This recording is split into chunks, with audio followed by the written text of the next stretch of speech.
In the shade of the house, in the sunshine of the riverbank near the boats, in the shade of the salwood forest, in the shade of the fig tree is where Siddhartha grew up, the handsome son of the Brahmin, the young falcon, together with his friend Govinda, son of a Brahmin. The sun tanned his light shoulders by the banks of the river when bathing, performing the sacred ablutions, the sacred offerings. In the mango grove, shade poured into his black eyes, when playing as a boy, when his mother sang, when the sacred offerings were made, when his father, the scholar, taught him, when the wise men talked. For a long time, Siddhartha had been partaking in the discussions of the wise men, practicing debate with Govinda, practicing with Govinda the art of reflection, the service of meditation.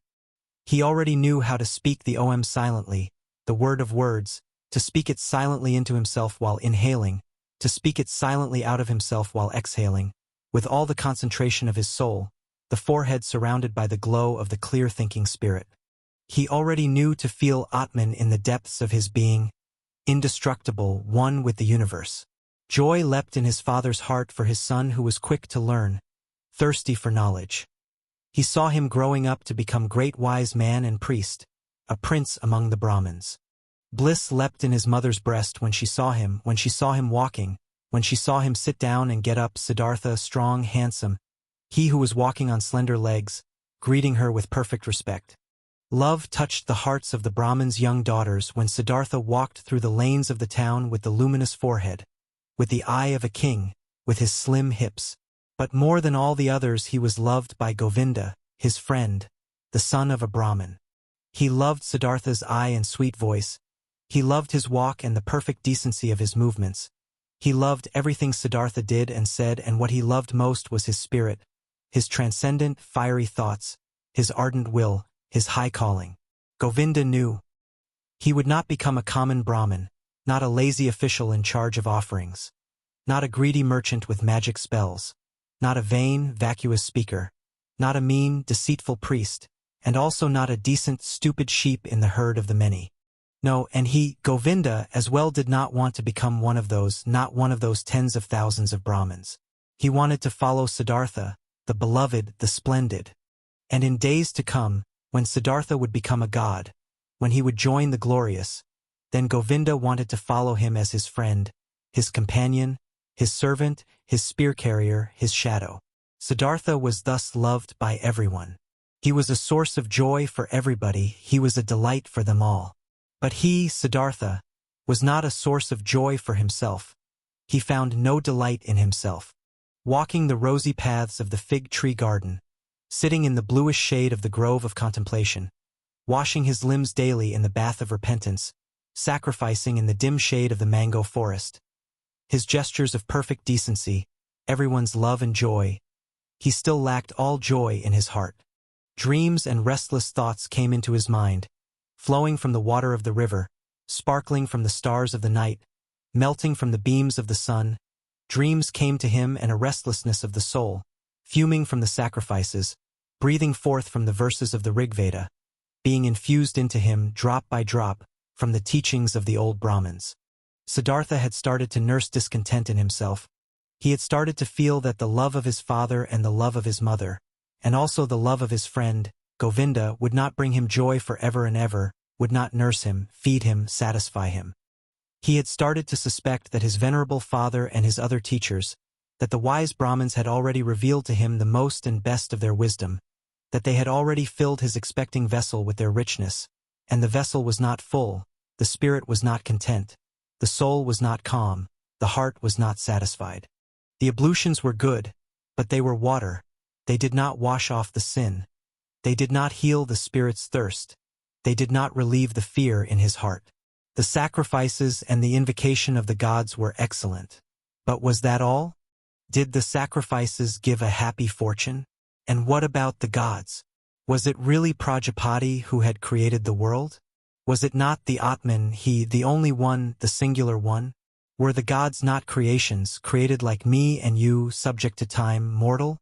Was it therefore good, was it right, was it meaningful and the highest occupation to make offerings to the gods? For whom else were offerings to be made? Who else was to be worshipped but him, the only one, the Atman? And where was Atman to be found? Where did he reside? Where did his eternal heart beat? Where else but in one's own self, in its innermost part, in its indestructible part, which everyone had in himself. But where was this self, this innermost part, this ultimate part? It was not flesh and bone, it was neither thought nor consciousness. Thus the wisest ones taught. So where was it? To reach this place, the self, myself, the Atman, there was another way which was worthwhile looking for.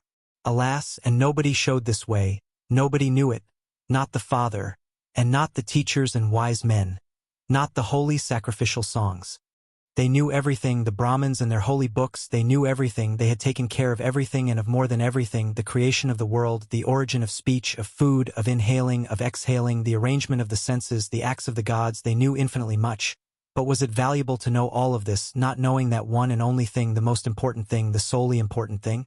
Surely many verses of the holy books, particularly in the Upanishads of Samaveda, spoke of this innermost and ultimate thing, wonderful verses. Your soul is the whole world, was written there, and it was written that man in his sleep, in his deep sleep, would meet with his innermost part and would reside in the Atman. Marvelous wisdom was in these verses. All knowledge of the wisest ones had been collected here in magic words, pure as honey collected by bees. No, not to be looked down upon was the tremendous amount of enlightenment which lay here collected and preserved by innumerable generations of wise Brahmins. But where were the Brahmins, where the priests, where the wise men or penitents, who had succeeded in not just knowing this deepest of all knowledge but also to live it? Where was the knowledgeable one who wove his spell to bring his familiarity with the Atman out of the sleep into the state of being awake, into the life, into every step of the way, into word and deed? Siddhartha knew many venerable Brahmins, chiefly his father, the pure one, the scholar, the most venerable one. His father was to be admired, quiet and noble were his manners, pure his life, wise his words, delicate and noble thoughts lived behind its brow. But even he, who knew so much, did he live in blissfulness? Did he have peace? Was he not also just a searching man, a thirsty man? Did he not, again and again, have to drink from holy sources, as a thirsty man, from the offerings, from the books, from the disputes of the Brahmins? Why did he, the irreproachable one, have to wash off sins every day, strive for a cleansing every day, over and over every day? Was not Atman in him? Did not the pristine source spring from his heart? It had to be found, the pristine source in one's own self, it had to be possessed.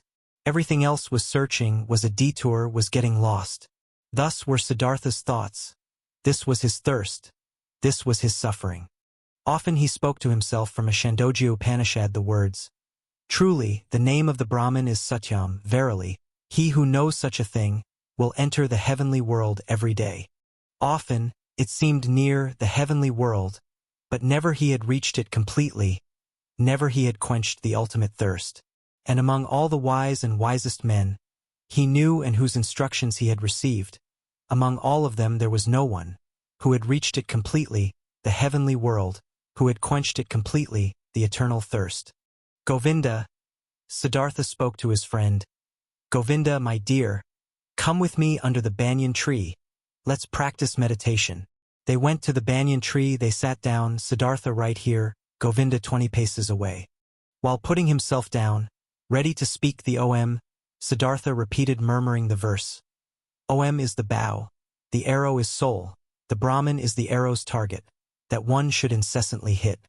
After the usual time of the exercise in meditation had passed, Govinda rose. The evening had come. It was time to perform the evening's ablution.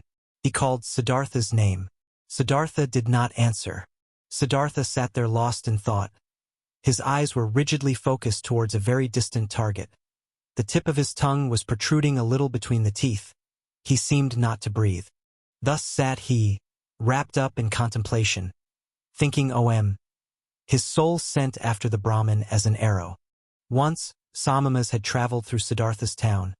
Ascetics on a pilgrimage, 3 skinny, withered men, neither old nor young, with dusty and bloody shoulders, almost naked, scorched by the sun, surrounded by loneliness, strangers and enemies to the world, strangers and lank jackals in the realm of humans. Behind them blew a hot scent of quiet passion, of destructive service, of merciless self-denial. In the evening, after the hour of contemplation, Siddhartha spoke to Govinda. Early tomorrow morning, my friend, Siddhartha will go to the Samamas. He will become a Samama. Govinda turned pale when he heard these words and read the decision in the motionless face of his friend, unstoppable like the arrow shot from the bow.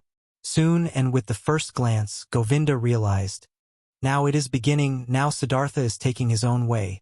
Now his fate is beginning to sprout, and with his, my own. And he turned pale like a dry banana skin. Oh, Siddhartha, he exclaimed, will your father permit you to do that? Siddhartha looked over as if he was just waking up. Arrowfast he read in Govinda's soul, read the fear, read the submission. Oh, Govinda, he spoke quietly, let's not waste words. Tomorrow at daybreak I will begin the life of the Samamas. Speak no more of it. Siddhartha entered the chamber where his father was sitting on a mat of bast, and stepped behind his father and remained standing there, until his father felt that someone was standing behind him. Quoth the Brahmin, is that you, Siddhartha? Then say what you came to say. Quoth Siddhartha, with your permission, my father, I came to tell you that it is my longing to leave your house tomorrow and go to the ascetics. My desire is to become a Samama. May my father not oppose this. The Brahmin fell silent and remained silent for so long that the stars in the small window wandered and changed their relative positions. Ere the silence was broken. Silent and motionless stood the son with his arms folded. Silent and motionless sat the father on the mat, and the stars traced their paths in the sky. Then spoke the father, not proper it is for a Brahmin to speak harsh and angry words, but indignation is in my heart. I wish not to hear this request for a second time from your mouth. Slowly, the Brahmin rose. Siddhartha stood silently, his arms folded. What are you waiting for? Asked the father. Quoth Siddhartha, you know what? Indignant, the father left the chamber. Indignant, he went to his bed and lay down. After an hour, since no sleep had come over his eyes, the Brahmin stood up, paced to and fro, and left the house. Through the small window of the chamber he looked back inside, and there he saw Siddhartha standing, his arms folded, not moving from his spot. Pale shimmered his bright robe. With anxiety in his heart, the father returned to his bed. After another hour, since no sleep had come over his eyes, the Brahmin stood up again, paced to and fro, walked out of the house and saw that the moon had risen. Through the window of the chamber he looked back inside. There stood Siddhartha, not moving from his spot, his arms folded, moonlight reflecting from his bare shins. With worry in his heart, the father went back to bed. And he came back after an hour, he came back after 2 hours, looked through the small window, saw Siddhartha standing in the moonlight by the light of the stars in the darkness. And he came back hour after hour, silently. He looked into the chamber, saw him standing in the same place, filled his heart with anger, filled his heart with unrest, filled his heart with anguish, filled it with sadness. And in the night's last hour, before the day began, he returned, stepped into the room, saw the young man standing there, who seemed tall and like a stranger to him. Siddhartha, he spoke, what are you waiting for? You know what? Will you always stand that way and wait, until it becomes morning, noon, and evening? I will stand and wait. You will become tired, Siddhartha. I will become tired. You will fall asleep, Siddhartha. I will not fall asleep. You will die, Siddhartha. I will die. And would you rather die than obey your father? Siddhartha has always obeyed his father. So will you abandon your plan? Siddhartha will do what his father will tell him to do. The first light of day shone into the room. The Brahmin saw that Siddhartha was trembling softly in his knees. In Siddhartha's face he saw no trembling. His eyes were fixed on a distant spot. Then his father realized that even now Siddhartha no longer dwelt with him in his home, that he had already left him. The father touched Siddhartha's shoulder. You will, he spoke, go into the forest and be a Samama. When you'll have found blissfulness in the forest, then come back and teach me to be blissful. If you'll find disappointment, then return and let us once again make offerings to the gods together. Go now and kiss your mother. Tell her where you are going to. But for me it is time to go to the river and to perform the first ablution. He took his hand from the shoulder of his son and went outside. Siddhartha wavered to the side as he tried to walk. He put his limbs back under control, bowed to his father, and went to his mother to do as his father had said.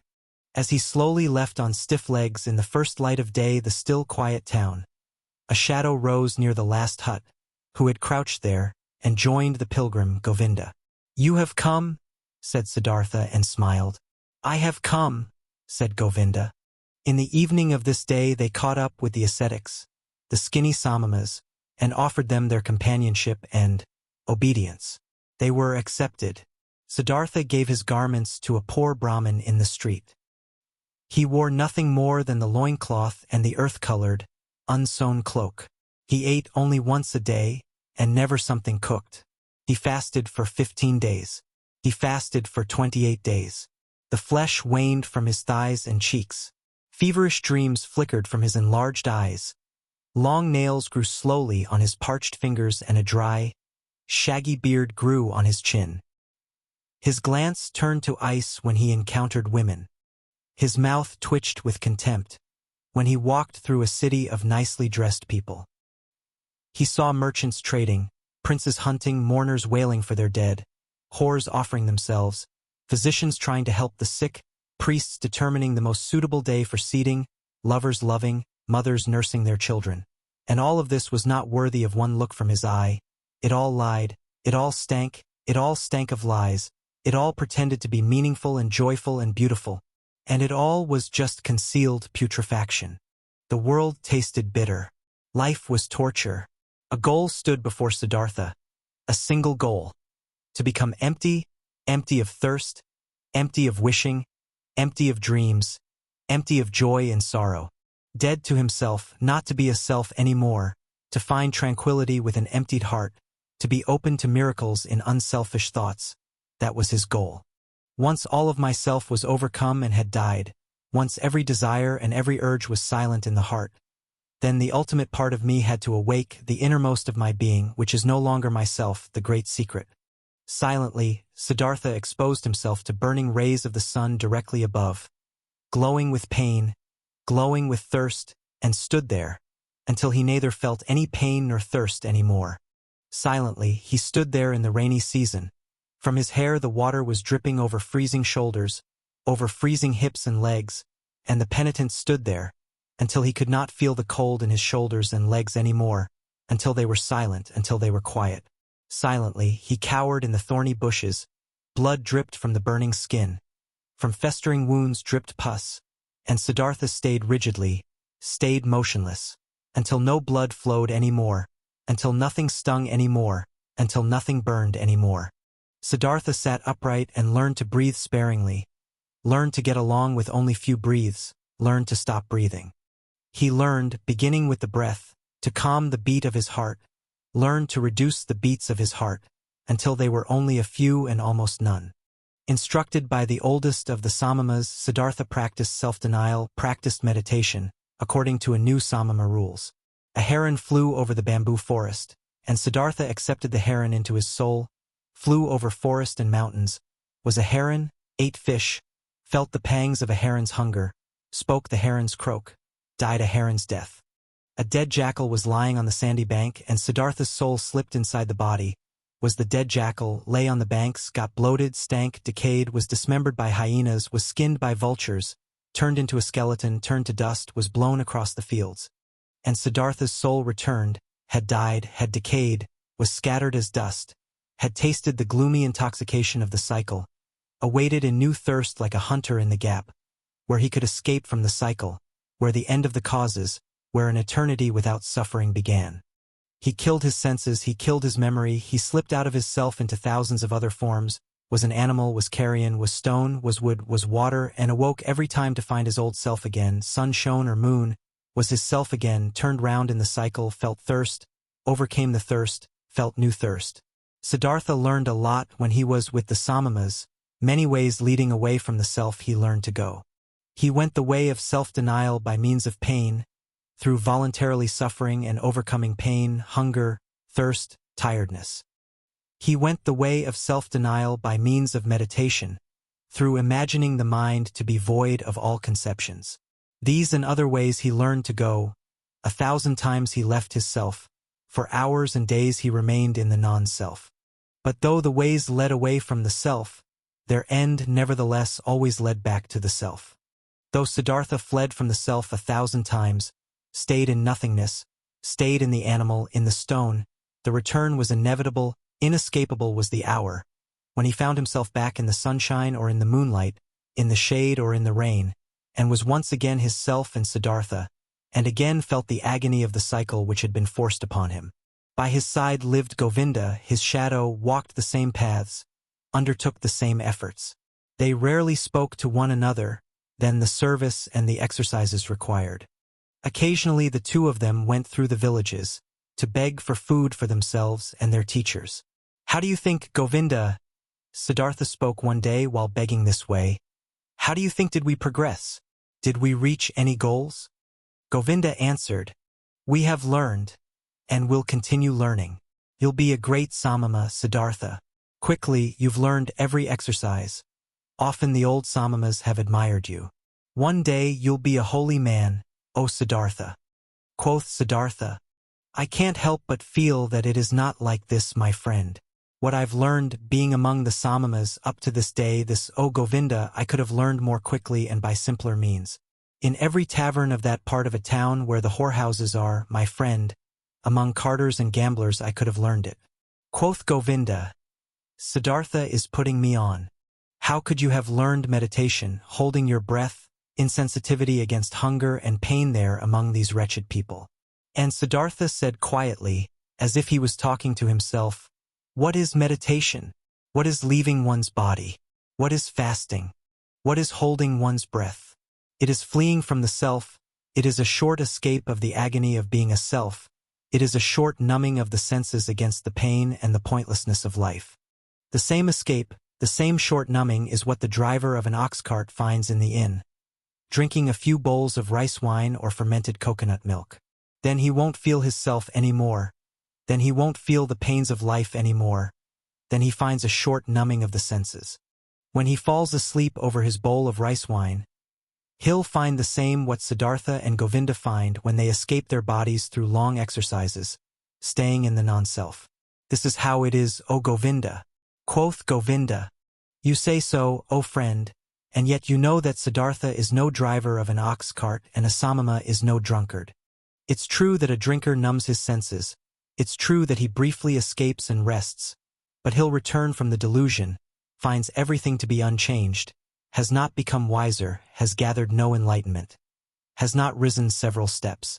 And Siddhartha spoke with a smile, "I do not know, I've never been a drunkard, but that I, Siddhartha, find only a short numbing of the senses in my exercises and meditations, and that I am just as far removed from wisdom, from salvation, as a child in the mother's womb. This I know, O Govinda, this I know." And once again, another time, when Siddhartha left the forest together with Govinda, to beg for some food in the village for their brothers and teachers, Siddhartha began to speak and said, "What now, O Govinda, might we be on the right path? Might we get closer to enlightenment? Might we get closer to salvation? Or do we perhaps live in a circle, we, who have thought we were escaping the cycle?" Quoth Govinda, "We have learned a lot, Siddhartha. There is still much to learn. We are not going around in circles, we are moving up, the circle is a spiral, we have already ascended many a level." Siddhartha answered, "How old, would you think, is our oldest Samama, our venerable teacher?" Quoth Govinda, "Our oldest one might be about 60 years of age." And Siddhartha, "He has lived for 60 years and has not reached the nirvana. He'll turn 70 and 80, and you and me, we will grow just as old and will do our exercises and will fast and will meditate. But we will not reach the nirvana, he won't and we won't. O Govinda, I believe out of all the Samamas out there, perhaps not a single one will reach the nirvana. We find comfort, we find numbness, we learn feats to deceive others. But the most important thing, the path of paths, we will not find. If you only," spoke Govinda, wouldn't speak such terrible words, Siddhartha. How could it be that among so many learned men, among so many Brahmins, among so many austere and venerable Samamas, among so many who are searching, so many who are eagerly trying, so many holy men, no one will find the path of paths? But Siddhartha said in a voice which contained just as much sadness as mockery, with a quiet, a slightly sad, a slightly mocking voice, "Soon, Govinda, your friend will leave the path of the Samamas. He has walked along your side for so long. I'm suffering of thirst, O Govinda, and on this long path of a Samama, my thirst has remained as strong as ever. I always thirsted for knowledge. I have always been full of questions. I have asked the Brahmins year after year, and I have asked the holy Vedas year after year, and I have asked the devout Samamas year after year. Perhaps, O Govinda, it had been just as well, had been just as smart and just as profitable, if I had asked the hornbill bird or the chimpanzee.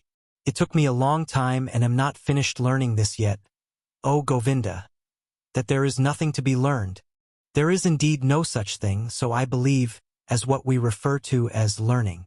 There is, O my friend, just one knowledge. This is everywhere, this is Atman, this is within me and within you and within every creature. And so I'm starting to believe that this knowledge has no worser enemy than the desire to know it, than learning." At this, Govinda stopped on the path, rose his hands and spoke. "If you, Siddhartha, only would not bother your friend with this kind of talk. Truly, you words stir up fear in my heart. And just consider, what would become of the sanctity of prayer, what of the venerability of the Brahmin's caste, what of the holiness of the Samamas, if it was as you say, if there was no learning? What, O Siddhartha, what would then become of all of this? What is holy, what is precious, what is venerable on earth?" And Govinda mumbled a verse to himself, a verse from an Upanishad. "He who ponderingly of a purified spirit loses himself in the meditation of Atman, unexpressible by words is his blissfulness of his heart." But Siddhartha remained silent. He thought about the words which Govinda had said to him and thought the words through to their end. Yes, he thought, standing there with his head low, what would remain of all that which seemed to us to be holy? What remains? What can stand the test? And he shook his head. At one time, when the two young men had lived among the Samamas for about 3 years and had shared their exercises, some news, a rumor, a myth reached them after being retold many times. A man had appeared, Gautama by name, the exalted one, the Buddha. He had overcome the suffering of the world in himself and had halted the cycle of rebirths. He was said to wander through the land, teaching, surrounded by disciples, without possession, without home, without a wife, in the yellow cloak of an ascetic, but with a cheerful brow, a man of bliss, and Brahmins and princes would bow down before him and would become his students. This myth, this rumor, this legend resounded.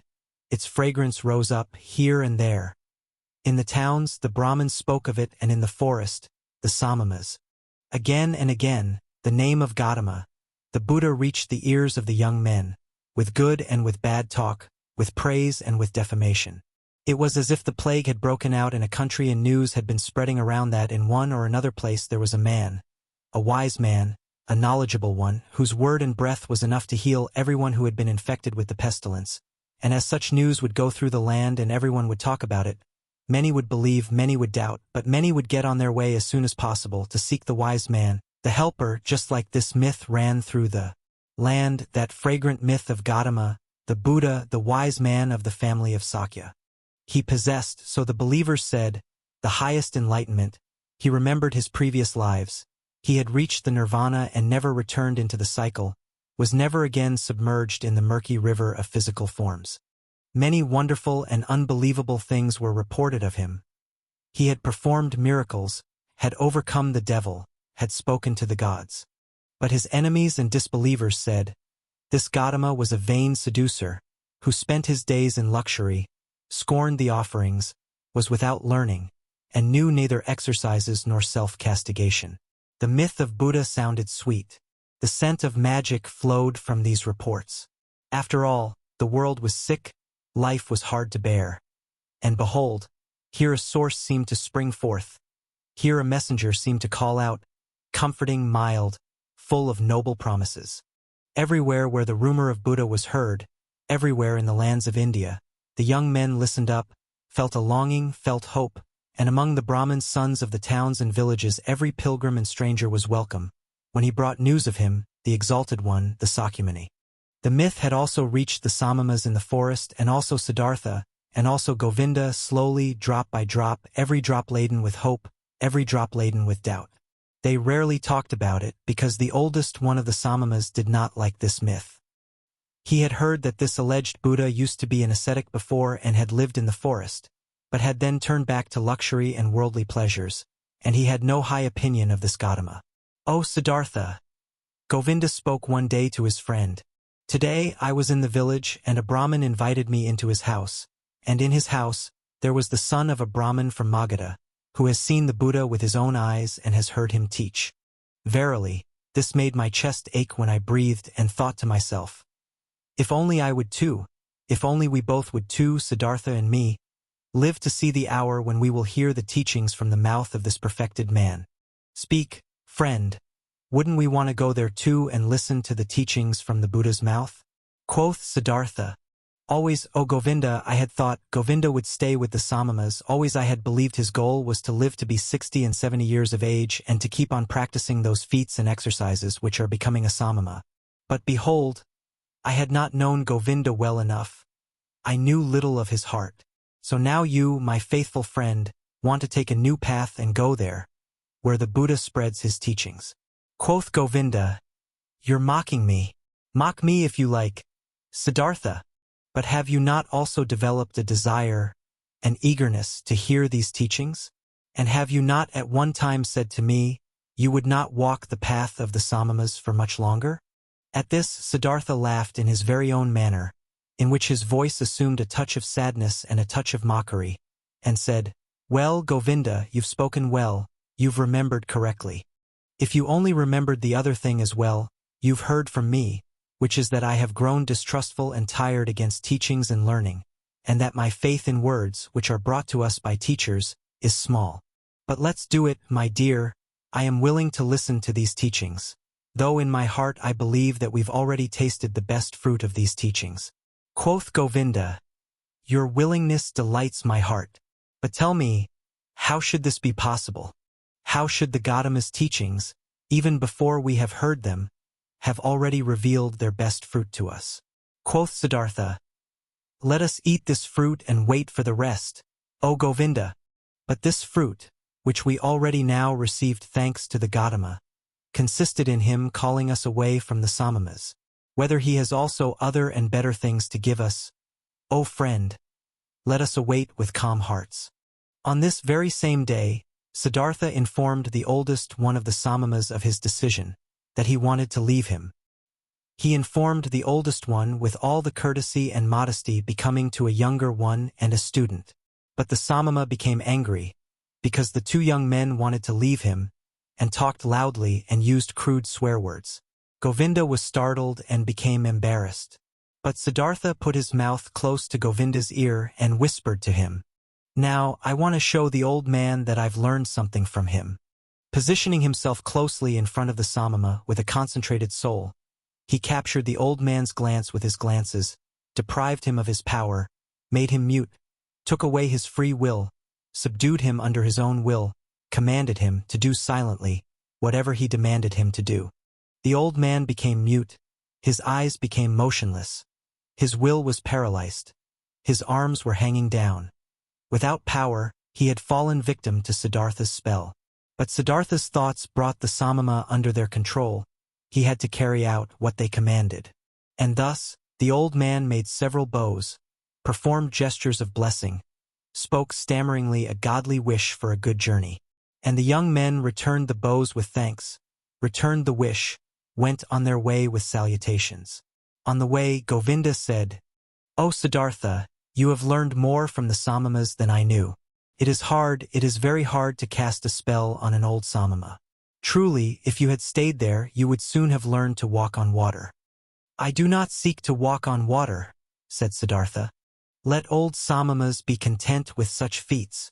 In the town of Savatthi, every child knew the name of the exalted Buddha, and every house was prepared to fill the alms dish of Gautama's disciples. the silently begging ones. Near the town was Gautama's favorite place to stay, the grove of Jetavana, which the rich merchant Anathapindika, an obedient worshipper of the Exalted One, had given him and his people for a gift. All tales and answers, which the two young ascetics had received in their search for Gautama's abode, had pointed them towards this area.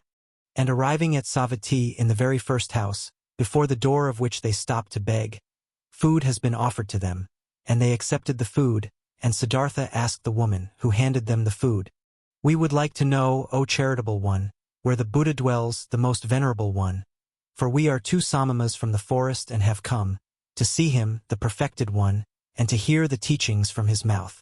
Quoth the woman, "Here you have truly come to the right place, you samamas from the forest. You should know, in Jetavana, in the garden of Anathapindika is where the Exalted One dwells.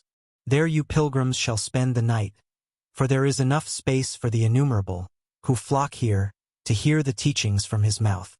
This made Govinda happy, and full of joy he exclaimed, "Well so, thus we have reached our destination, and our path has come to an end. But tell us, O mother of the pilgrims, do you know him, the Buddha? Have you seen him with your own eyes?" Quoth the woman, "Many times I have seen him, the Exalted One. On many days I have seen him, walking through the alleys in silence, wearing his yellow cloak, presenting his alms, dish in silence at the doors of the houses, leaving with a filled dish." Delightedly, Govinda listened and wanted to ask and hear much more, but Siddhartha urged him to walk on. They thanked and left and hardly had to ask for directions, for rather many pilgrims and monks as well from Gautama's community were on their way to the Jetavana, and since they reached it at night, there were constant arrivals, shouts, and talk of those who sought shelter and got it. The two samamas, accustomed to life in the forest, found quickly and without making any noise a place to stay and rested there until the morning. At sunrise, they saw with astonishment what a large crowd of believers and curious people had spent the night here.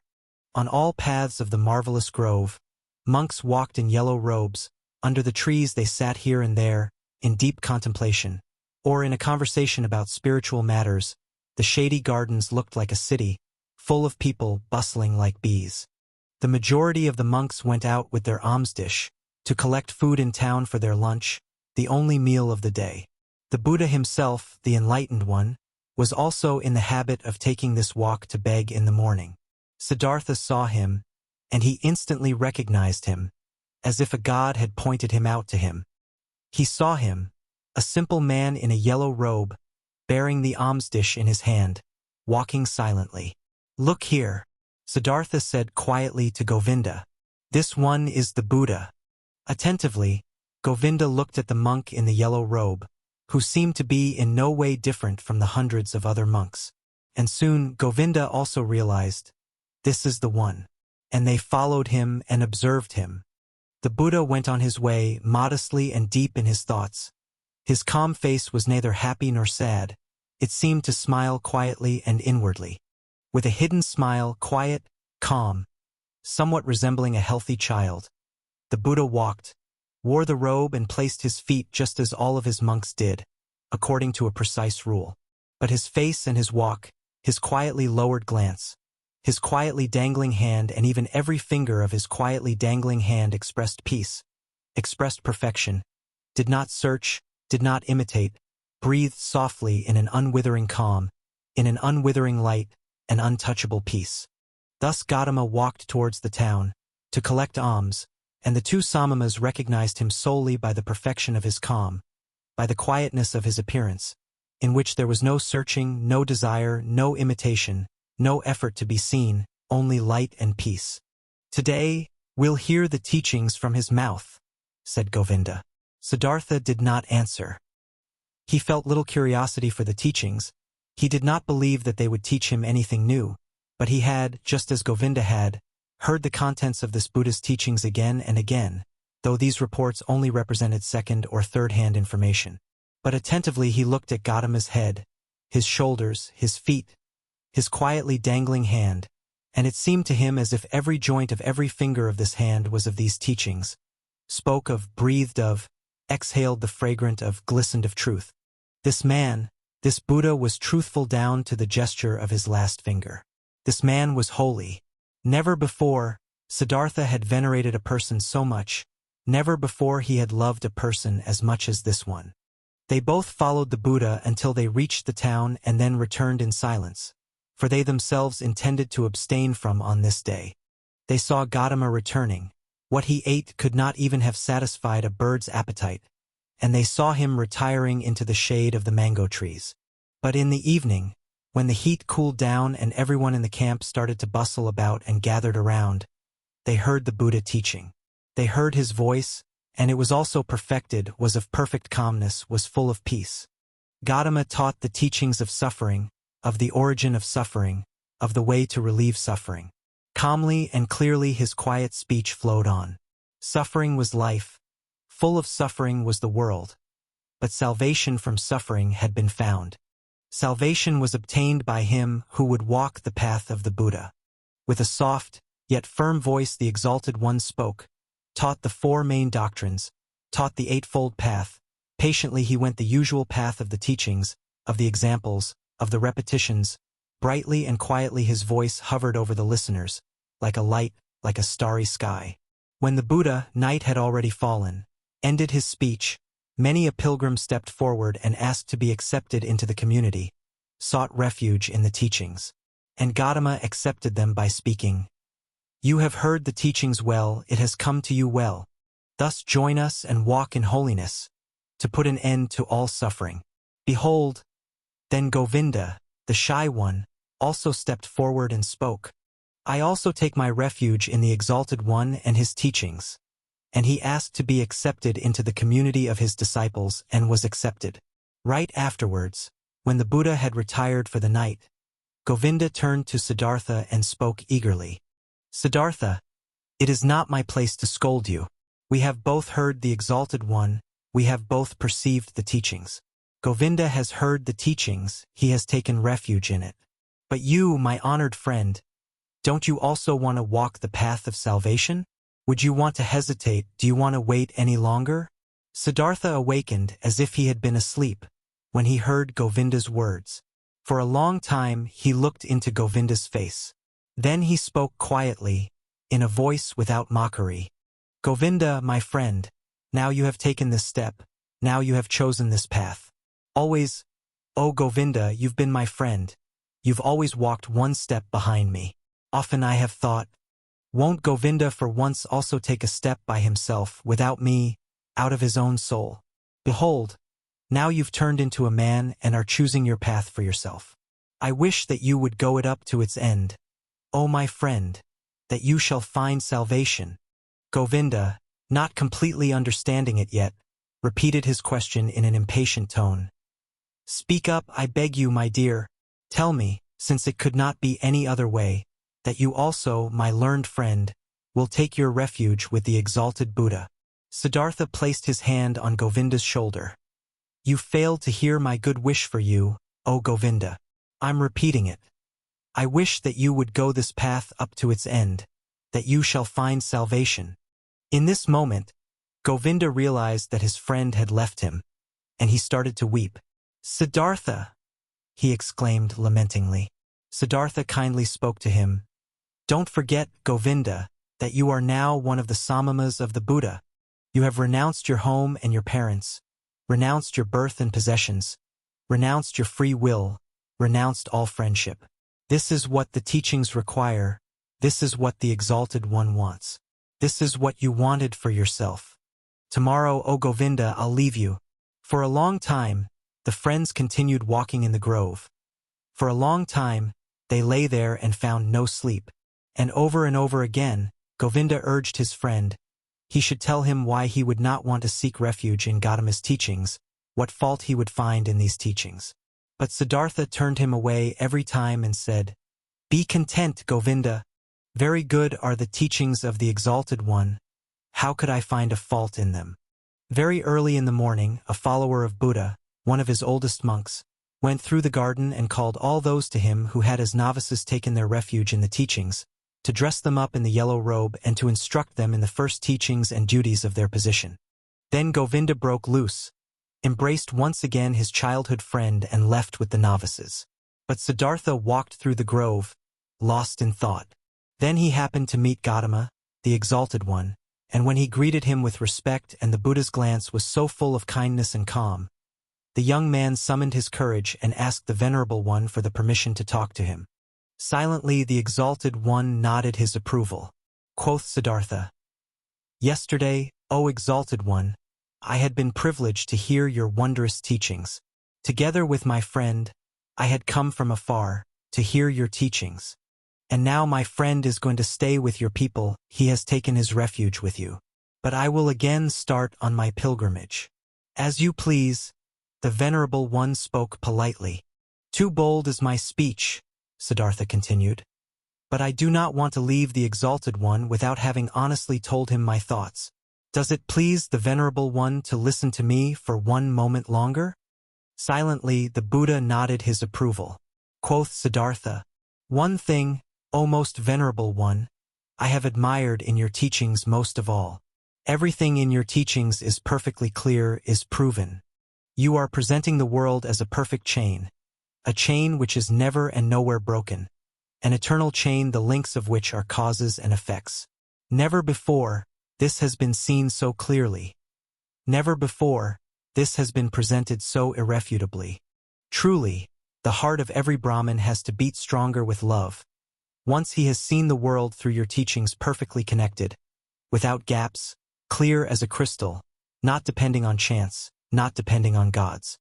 Whether it may be good or bad, whether living according to it would be suffering or joy, I do not wish to discuss, possibly this is not essential, but the uniformity of the world, that everything which happens is connected, that the great and the small things are all encompassed by the same forces of time, by the same law of causes, of coming into being and of dying. This is what shines brightly out of your exalted teachings, O perfected one. But according to your very own teachings, this unity and necessary sequence of all things is nevertheless broken in one place. Through a small gap, this world of unity is invaded by something alien, something new, something which had not been there before, and which cannot be demonstrated and cannot be proven. These are your teachings of overcoming the world, of salvation. But with this small gap, with this small breach, the entire eternal and uniform law of the world is breaking apart again and becomes void. Please forgive me for expressing this objection." Quietly, Gautama had listened to him, unmoved. Now he spoke, the perfected one, with his kind, with his polite and clear voice. "You've heard the teachings, O son of a Brahmin, and good for you that you've thought about it thus deeply. You've found a gap in it, an error.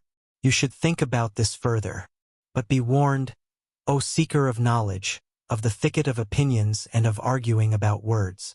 There is nothing to opinions. They may be beautiful or ugly, smart or foolish. Everyone can support them or discard them. But the teachings you've heard from me are no opinion, and their goal is not to explain the world to those who seek knowledge. They have a different goal. Their goal is salvation from suffering. This is what Gautama teaches, nothing else. I wish that you, O exalted one, would not be angry with me," said the young man. "I have not spoken to you like this to argue with you, to argue about words. You are truly right, there is little to opinions. But let me say this one more thing. I have not doubted in you for a single moment. I have not doubted for a single moment that you are Buddha, that you have reached the goal, the highest goal towards which so many thousands of Brahmins and sons of Brahmins are on their way. You have found salvation from death. It has come to you in the course of your own search, on your own path, through thoughts, through meditation, through realizations, through enlightenment. It has not come to you by means of teachings. And thus is my thought, O exalted one. Nobody will obtain salvation by means of teachings. You will not be able to convey and say to anybody, O venerable one, in words and through teachings what has happened to you in the hour of enlightenment. The teachings of the enlightened Buddha contain much. It teaches many to live righteously, to avoid evil. But there is one thing which these so clear, these so venerable teachings do not contain. They do not contain the mystery of what the Exalted One has experienced for himself. He alone among hundreds of thousands. This is what I have thought and realized when I have heard the teachings. This is why I am continuing my travels. not to seek other, better teachings, for I know there are none, but to depart from all teachings and all teachers and to reach my goal by myself or to die. But often, I'll think of this day, O exalted one, and of this hour, when my eyes beheld a holy man. The Buddha's eyes quietly looked to the ground. Quietly, in perfect equanimity, his inscrutable face was smiling. I wish, the Venerable One spoke slowly, that your thoughts shall not be in error, that you shall reach the goal. But tell me, have you seen the multitude of my samamas, my many brothers, who have taken refuge in the teachings? And do you believe, O stranger, O samama, do you believe that it would be better for them all to abandon the teachings and to return into the life the world and of desires? Far is such a thought from my mind, exclaimed Siddhartha. I wish that they shall all stay with the teachings, that they shall reach their goal. It is not my place to judge another person's life. Only for myself alone, I must decide, I must choose, I must refuse. Salvation from the self is what we samamas search for, O exalted one. If I merely were one of your disciples, O venerable one, I'd fear that it might happen to me that only seemingly, only deceptively myself would be calm and be redeemed, but that in truth it would live on and grow, for then I had replaced myself with the teachings, my duty to follow you, my love for you, and the community of the monks. With half of a smile, with an unwavering openness and kindness, Gautama looked into the stranger's eyes and bid him to leave with a hardly noticeable gesture. You are wise, O Samama. The Venerable One spoke. You know how to talk wisely, my friend. Be aware of too much wisdom. The Buddha turned away, and his glance and half of a smile remained forever etched in Siddhartha's memory. I have never before seen a person glance and smile. Sit and walk this way, he thought. Truly, I wish to be able to glance and smile, sit and walk this way, too. Thus free, thus venerable, thus concealed, thus open, thus childlike and mysterious. Truly, only a person who has succeeded in reaching the innermost part of his self would glance and walk this way. Well, so, I also will seek to reach the innermost part of myself. I saw a man, Siddhartha thought, a single man, before whom I would have to lower my glance. I do not want to lower my glance before any other, not before any other. No teachings will entice me any more, since this man's teachings have not enticed me. I am deprived by the Buddha, thought Siddhartha, I am deprived, and even more he has given to me. He has deprived me of my friend, the one who had believed in me and now believes in him, who had been my shadow and is now Gautama's shadow. But he has given me Siddhartha, myself. Awakening when Siddhartha left the grove, where the Buddha, the perfected one, stayed behind, where Govinda stayed behind, then he felt that in this grove his past life also stayed behind and parted from him. He pondered about this sensation, which filled him completely, as he was slowly walking along. He pondered deeply, like diving into a deep water. He let himself sink down to the ground of the sensation, down to the place where the causes lie, because to identify the causes, so it seemed to him, is the very essence of thinking, and by this alone sensations turn into realizations and are not lost, but become entities and start to emit like rays of light what is inside of them. Slowly walking along, Siddhartha pondered. He realized that he was no youth any more, but had turned into a man. He realized that one thing had left him, as a snake is left by its old skin, that one thing no longer existed in him, which had accompanied him throughout his youth and used to be a part of him. The wish to have teachers and to listen to teachings. He had also left the last teacher who had appeared on his path, even him, the highest and wisest teacher, the most holy one, Buddha. He had left him, had to part with him, was not able to accept his teachings. Slower, he walked along in his thoughts and asked himself, but what is this, what you have sought to learn from teachings and from teachers, and what they, who have taught you much, were still unable to teach you? And he found, it was the self, the purpose and essence of which I sought to learn. It was the self I wanted to free myself from, which I sought to overcome. But I was not able to overcome it, could only deceive it, could only flee from it, only hide from it. Truly, no thing in this world has kept my thoughts thus busy, as this my very own self, this mystery of me being alive, of me being one and being separated and isolated from all others, of me being Siddhartha. And there is no thing in this world I know less about than about me, about Siddhartha. Having been pondering while slowly walking along, he now stopped as these thoughts caught hold of him, and right away another thought sprang forth from these, a new thought, which was, that I know nothing about myself, that Siddhartha has remained thus alien and unknown to me, stems from one cause, a single cause. I was afraid of myself, I was fleeing from myself.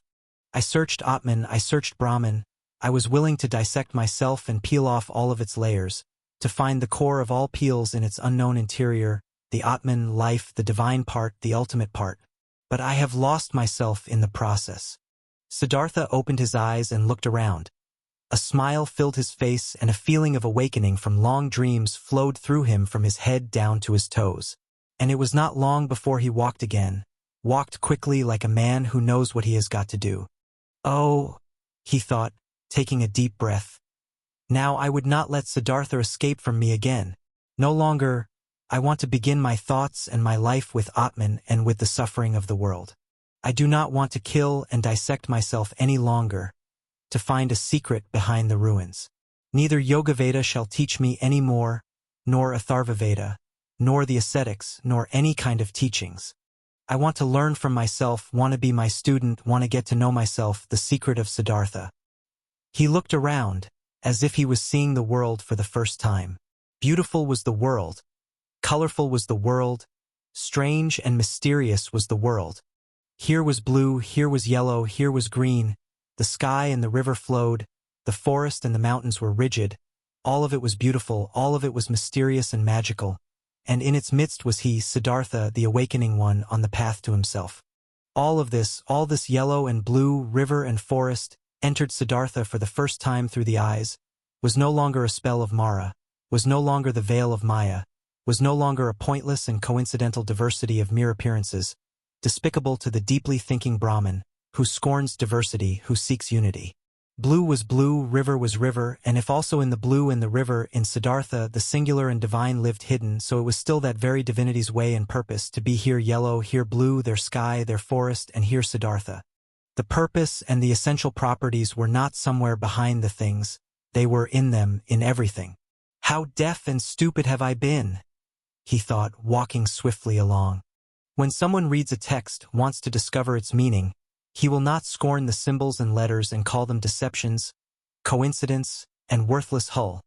But he will read them, he will study and love them, letter by letter. But I, who wanted to read the book of the world and the book of my own being, I have, for the sake of a meaning I had anticipated before I read, scorned the symbols and letters. I called the visible world a deception, called my eyes and my tongue coincidental and worthless forms without substance. No, this is over. I have awakened. I have indeed awakened and have not been born before this very day. In thinking these thoughts, Siddhartha stopped once again, suddenly, as if there was a snake lying in front of him on the path. Because suddenly he had also become aware of this, he who was indeed like someone who had just woken up or like a newborn baby, he had to start his life anew and start again at the very beginning. When he had left in this very morning from the grove Jetavana, the grove of that exalted one, already awakening, already on the path towards himself, he had every intention, regarded as natural and took for granted, that he, after years as an ascetic, would return to his home and his father. But now, only in this moment, when he stopped as if a snake was lying on his path, he also awoke to this realization. But I am no longer the one I was. I am no ascetic anymore. I am not a priest anymore. I am no Brahmin anymore. Whatever should I do at home and at my father's place? Study? Make offerings? Practice meditation? But all this is over. All of this is no longer alongside my path. Motionless, Siddhartha remained standing there, and for the time of one moment and breath, his heart felt cold. He felt a cold in his chest, as a small animal, a bird or a rabbit, would when seeing how alone he was. For many years, he had been without home and had felt nothing. Now he felt it. Still, even in the deepest meditation, he had been his father's son, had been a Brahmin of a high caste, a cleric. Now he was nothing but Siddhartha, the awoken one, nothing else was left. Deeply he inhaled, and for a moment he felt cold and shivered. Nobody was thus alone as he was. There was no nobleman who did not belong to the nobleman, no worker that did not belong to the workers, and found refuge with them, shared their life, spoke their language. No Brahmin who would not be regarded as Brahmins and lived with them, no ascetic who would not find his refuge in the caste of the Samamas, and even the most forlorn hermit in the forest was not just one and alone. He was also surrounded by a place he belonged to. He also belonged to a caste in which he was at home. Govinda had become a monk, and 1,000 monks were his brothers, wore the same robe as he, believed in his faith, spoke his language. But he, Siddhartha, where did he belong to? With whom would he share his life? Whose language would he speak? Out of this moment, when the world melted away all around him, when he stood alone like a star in the sky, out of this moment of a cold and despair, Siddhartha emerged, more a self than before, more firmly concentrated. He felt, this had been the last tremor of the awakening, the last struggle of this birth. And it was not long until he walked again in long strides, started to proceed swiftly and impatiently, heading no longer for home, no longer to his father, no longer back. Siddhartha learned something new on every step of his path, for the world was transformed, and his heart was enchanted. He saw the sun rising over the mountains with their forests and setting over the distant beach with its palm trees. At night, he saw the stars in the sky in their fixed positions and the crescent of the moon floating like a boat in the blue. He saw trees, stars, animals, clouds, rainbows, rocks, herbs, flowers, stream and river, the glistening dew in the bushes in the morning, distant high mountains which were blue and pale, birds sang and bees, wind silverishly blew through the rice field. All of this, 1,000-fold and colorful, had always been there. Always the sun and the moon had shone. Always rivers had roared and bees had buzzed. But in former times all of this had been nothing more to Siddhartha than a fleeting, deceptive veil before his eyes, looked upon in distrust, destined to be penetrated and destroyed by thought, since it was not the essential existence, since this essence lay beyond, on the other side of the visible. But now his liberated eyes stayed on this side. He saw and became aware of the visible, sought to be at home in this world, did not search for the true essence, did not aim at a world beyond. Beautiful was this world, looking at it thus, without searching, thus simply, thus childlike. Beautiful were the moon and the stars, beautiful was the stream and the banks, the forest and the rocks, the goat and the gold beetle, the flower and the butterfly. Beautiful and lovely it was, thus to walk through the world, thus childlike, thus awoken, thus open to what is near, thus without distrust. Differently the sun burnt the head, differently the shade of the forest cooled him down, differently the stream and the cistern, the pumpkin and the banana tasted. Short were the days, short the nights. Every hour sped swiftly away like a sail on the sea, and under the sail was a ship full of treasures, full of joy. Siddhartha saw a group of apes moving through the high canopy of the forest, high in the branches, and heard their savage, greedy song.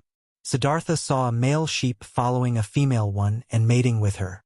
In a lake of reeds, he saw the pike hungrily hunting for its dinner, propelling themselves away from it in fear, wiggling and sparkling. The young fish jumped in droves out of the water. The scent of strength and passion came forcefully out of the hasty eddies of the water, which the pike stirred up, impetuously hunting. All of this had always existed, and he had not seen it. He had not been with it. Now he was with it, he was part of it. Light and shadow ran through his eyes, stars and moon ran through his heart. On the way, Siddhartha also remembered everything he had experienced in the garden Jetavana, the teaching he had heard there, the divine Buddha, the farewell from Govinda, the conversation with the Exalted One. Again he remembered his own words. He had spoken to the Exalted One, every word, and with astonishment he became aware of the fact that there he had said things which he had not really known yet at this time. What he had said to Gautama, the Buddha's treasure and secret was not the teachings, but the unexpressible and not teachable, which he had experienced in the hour of his enlightenment. It was nothing but this very thing which he had now gone to experience, what he now began to experience. Now he had to experience his self. It is true that he had already known for a long time that his self was Atman, in its essence bearing the same eternal characteristics as Brahman. But never he had really found this self because he had wanted to capture it in the net of thought. With the body definitely not being the self and not the spectacle of the senses, so it also was not the thought, not the rational mind, not the learned wisdom, not the learned ability to draw conclusions and to develop previous thoughts into new ones. No, this world of thought was also still on this side, and nothing could be achieved by killing the random self of the senses, if the random self of thoughts and learned knowledge was fattened on the other hand. Both, the thoughts as well as the senses, were pretty things. The ultimate meaning was hidden behind both of them. Both had to be listened to, both had to be played with, both neither had to be scorned nor overestimated. From both the secret voices of the innermost truth had to be attentively perceived. He wanted to strive for nothing, except for what the voice commanded him to strive for, dwell on nothing, except where the voice would advise him to do so. Why had Gautama, at that time, in the hour of all hours, sat down under the bo tree, where the enlightenment hit him? He had heard a voice in his own heart, which had commanded him to seek rest under this tree, and he had neither preferred self-castigation, offerings, ablutions, nor prayer, neither food nor drink, neither sleep nor dream. He had obeyed the voice. To obey like this, not to an external command, only to the voice, to be ready like this was good, this was necessary, nothing else was necessary. In the night when he slept in the straw hut of a ferryman by the river, Siddhartha had a dream. Govinda was standing in front of him, dressed in the yellow robe of an ascetic. Sad was how Govinda looked like. Sadly he asked, "Why have you forsaken me?" At this, he embraced Govinda, wrapped his arms around him, and as he was pulling him close to his chest and kissed him, it was not Govinda anymore, but a woman, and a full breast popped out of the woman's dress, at which Siddhartha lay and drank, sweetly and strongly tasted the milk from this breast. It tasted of woman and man, of sun and forest, of animal and flower, of every fruit, of every joyful desire. It intoxicated him and rendered him unconscious. When Siddhartha woke up, the pale river shimmered through the door of the hut, and in the forest, a dark call of an owl resounded deeply and pleasantly. When the day began, Siddhartha asked his host, the ferryman, to get him across the river. The ferryman got him across the river on his bamboo raft. The wide water shimmered reddishly in the light of the morning. "This is a beautiful river," he said to his companion. "Yes," said the ferryman. "A very beautiful river. I love it more than anything. Often I have listened to it. Often I have looked into its eyes, and always I have learned from it. Much can be learned from a river." "I thank you, my benefactor," spoke Siddhartha, disembarking on the other side of the river. "I have no gift I could give you for your hospitality, my dear, and also no payment for your work. I am a man without a home, a son of a Brahmin and a Samama." "I did see it," spoke the ferryman, "and I haven't expected any payment from you and no gift which would be the custom for guests to bear. You will give me the gift another time." "Do you think so?" asked Siddhartha amusedly. "Surely. This too, I have learned from the river. Everything is coming back. You too, Samama, will come back. Now farewell. Let your friendship be my reward. Commemorate me when you'll make offerings to the gods." Smiling, they parted. Smiling, Siddhartha was happy about the friendship and the kindness of the ferryman. "He is like Govinda," he thought with a smile. "All I meet on my path are like Govinda. All are thankful, though they are the ones who would have a right to receive thanks. All are submissive, all would like to be friends, like to obey, think little. Like children are all people." At about noon he came through a village. In front of the mud cottages, children were rolling about in the street, were playing with pumpkin seeds and seashells, screamed and wrestled, but they all timidly fled from the unknown Samama. In the end of the village, the path led through a stream, and by the side of the stream, a young woman was kneeling and washing clothes. When Siddhartha greeted her, she lifted her head and looked up to him with a smile, so that he saw the white in her eyes glistening. He called out a blessing to her, as it is the custom among travelers, and asked how far he still had to go to reach the large city. Then she got up and came to him. Beautifully, her wet mouth was shimmering in her young face. She exchanged humorous banter with him, asked whether he had eaten already, and whether it was true that the Samamas slept alone in the forest at night and were not allowed to have any women with them. While talking, she put her left foot on his right one and made a movement as a woman does who would want to initiate that kind of sexual pleasure with a man, which the textbooks call climbing a tree. Siddhartha felt his blood heating up, and since in this moment he had to think of his dream again, he bent slightly down to the woman and kissed with his lips the brown nipple of her breast. Looking up, he saw her face smiling full of lust and her eyes, with contracted pupils, begging with desire. Siddhartha also felt desire and felt the source of his sexuality moving. But since he had never touched a woman before, he hesitated for a moment, while his hands were already prepared to reach out for her. And in this moment he heard, shuddering with awe, the voice of his innermost self, and this voice said no. Then all charms disappeared from the young woman's smiling face. He no longer saw anything else but the damp glance of a female animal in heat. Politely, he petted her cheek, turned away from her and disappeared away from the disappointed woman with light steps into the bamboo wood. On this day he reached the large city before the evening, and was happy, for he felt the need to be among people.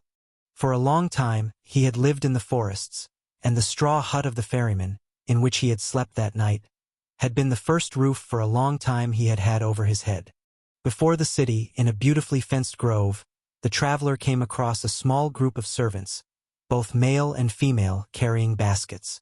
In their midst, carried by 4 servants in an ornamental sedan chair, sat a woman, the mistress, on red pillows under a colorful canopy. Siddhartha stopped at the entrance to the pleasure garden and watched the parade, saw the servants, the maids, the baskets, saw the sedan chair and saw the lady in it, under black hair, which made to tower high on her head. He saw a very fair, very delicate, very smart face, a brightly red mouth, like a freshly cracked fig, eyebrows which were well tended and painted in a high arch, smart and watchful dark eyes, a clear, tall neck rising from a green and golden garment, resting fair hands, long and thin, with wide golden bracelets over the wrists. Siddhartha saw how beautiful she was, and his heart rejoiced. He bowed deeply when the sedan chair came closer, and straightening up again, he looked at the fair, charming face, read for a moment in the smart eyes with the high arcs above, breathed in a slight fragrant, he did not know. With a smile, the beautiful woman nodded for a moment and disappeared into the grove, and then the servants as well. Thus I am entering this city, Siddhartha thought, with a charming omen. He instantly felt drawn into the grove, but he thought about it, and only now he became aware of how the servants and maids had looked at him at the entrance. How despicable, how distrustful, how rejecting. I am still a Samama, he thought. I am still an ascetic and beggar. I must not remain like this. I will not be able to enter the grove like this. And he laughed. The next person who came along this path he asked about the grove and for the name of the woman, and was told that this was the grove of Kamala, the famous courtesan, and that, aside from the grove, she owned a house in the city. Then he entered the city. Now he had a goal. Pursuing his goal, he allowed the city to suck him in, drifted through the flow of the streets, stood still on the squares, rested on the stairs of stone by the river. When the evening came, he made friends with Barber's assistant, whom he had seen working in the shade of an arch in a building, whom he found again praying in a temple of Vishnu, whom he told about stories of Vishnu and the Lakshmi. Among the boats by the river, he slept this night, and early in the morning, before the first customers came into his shop, he had the barber's assistant shave his beard and cut his hair, comb his hair and anoint it with fine oil. Then he went to take his bath in the river. When late in the afternoon, beautiful Kamala approached her grove in her sedan chair, Siddhartha was standing at the entrance, made a bow and received the courtesan's greeting. But that servant who walked at the very end of her train, he motioned to him and asked him to inform his mistress that a young Brahmin would wish to talk to her.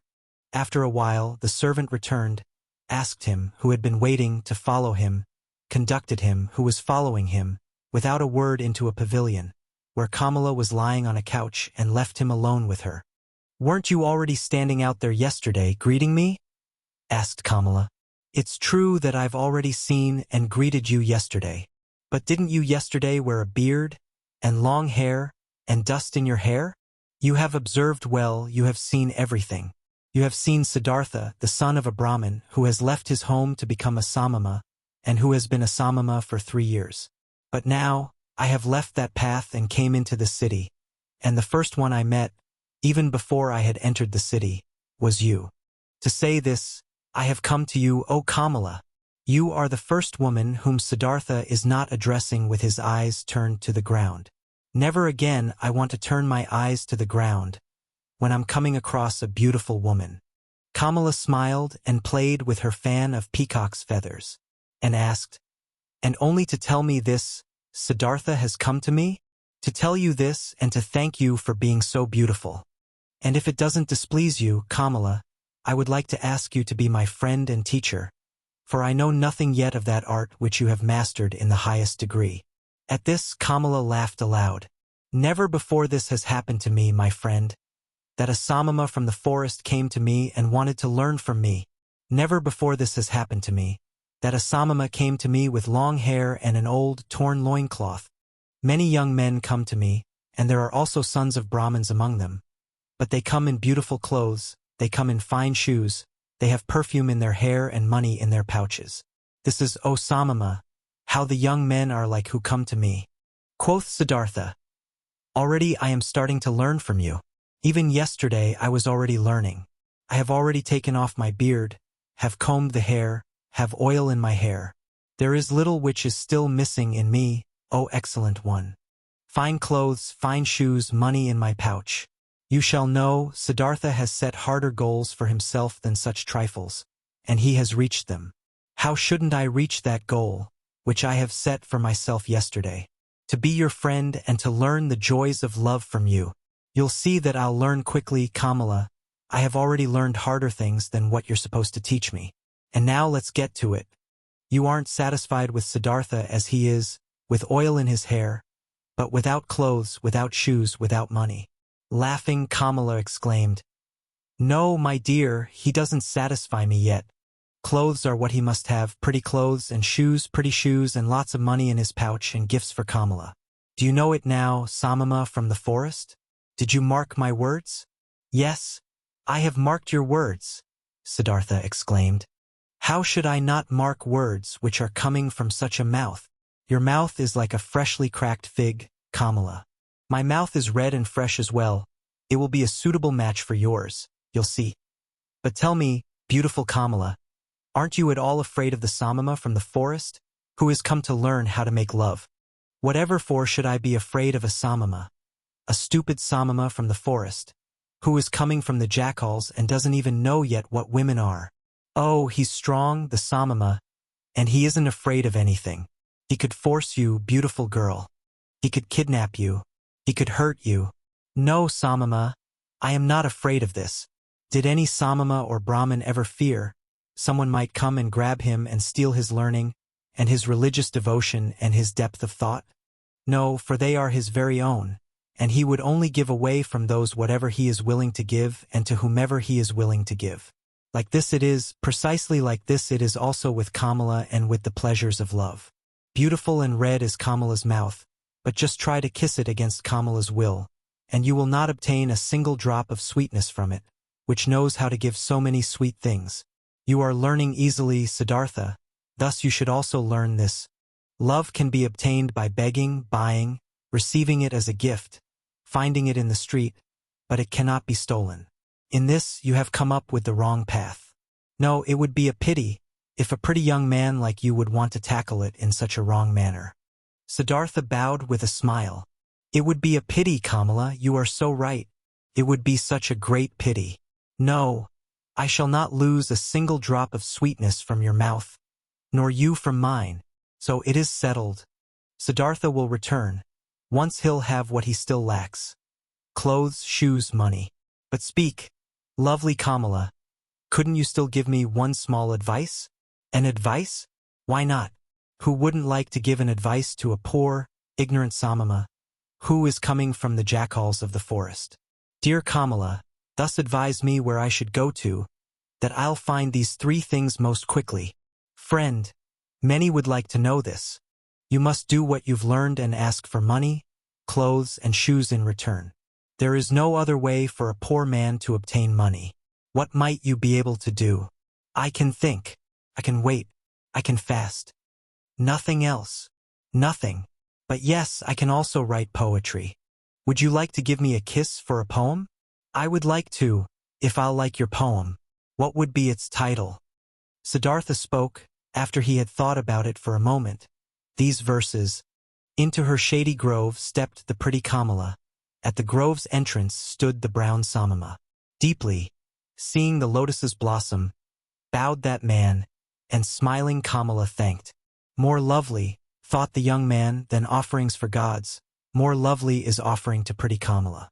Kamala loudly clapped her hands, so that the golden bracelets clanged. Beautiful are your verses, O brown Samama, and truly, I'm losing nothing when I'm giving you a kiss for them. She beckoned him with her eyes.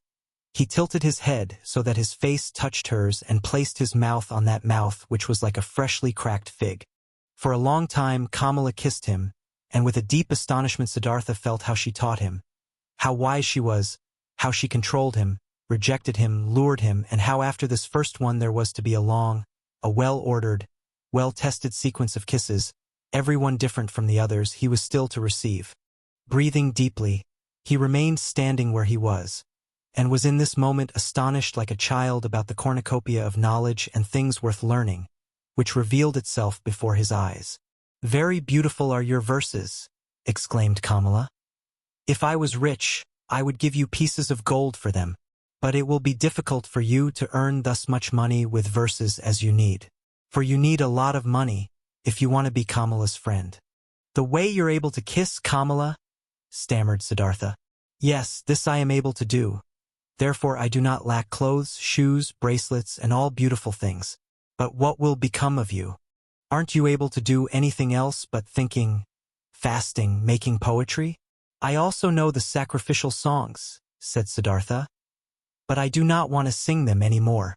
I also know magic spells, but I do not want to speak them anymore. I have read the scriptures. Stop, Kamala interrupted him. You're able to read and write? Certainly I can do this. Many people can do this. Most people can't.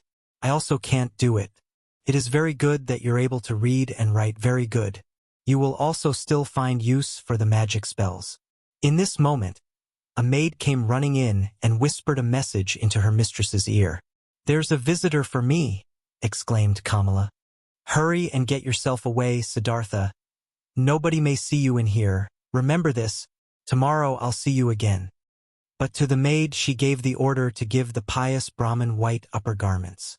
Without fully understanding what was happening to him, Siddhartha found himself being dragged away by the maid, brought into a garden house avoiding the direct path, being given upper garments as a gift, led into the bushes, and urgently admonished to get himself out of the grove as soon as possible without being seen.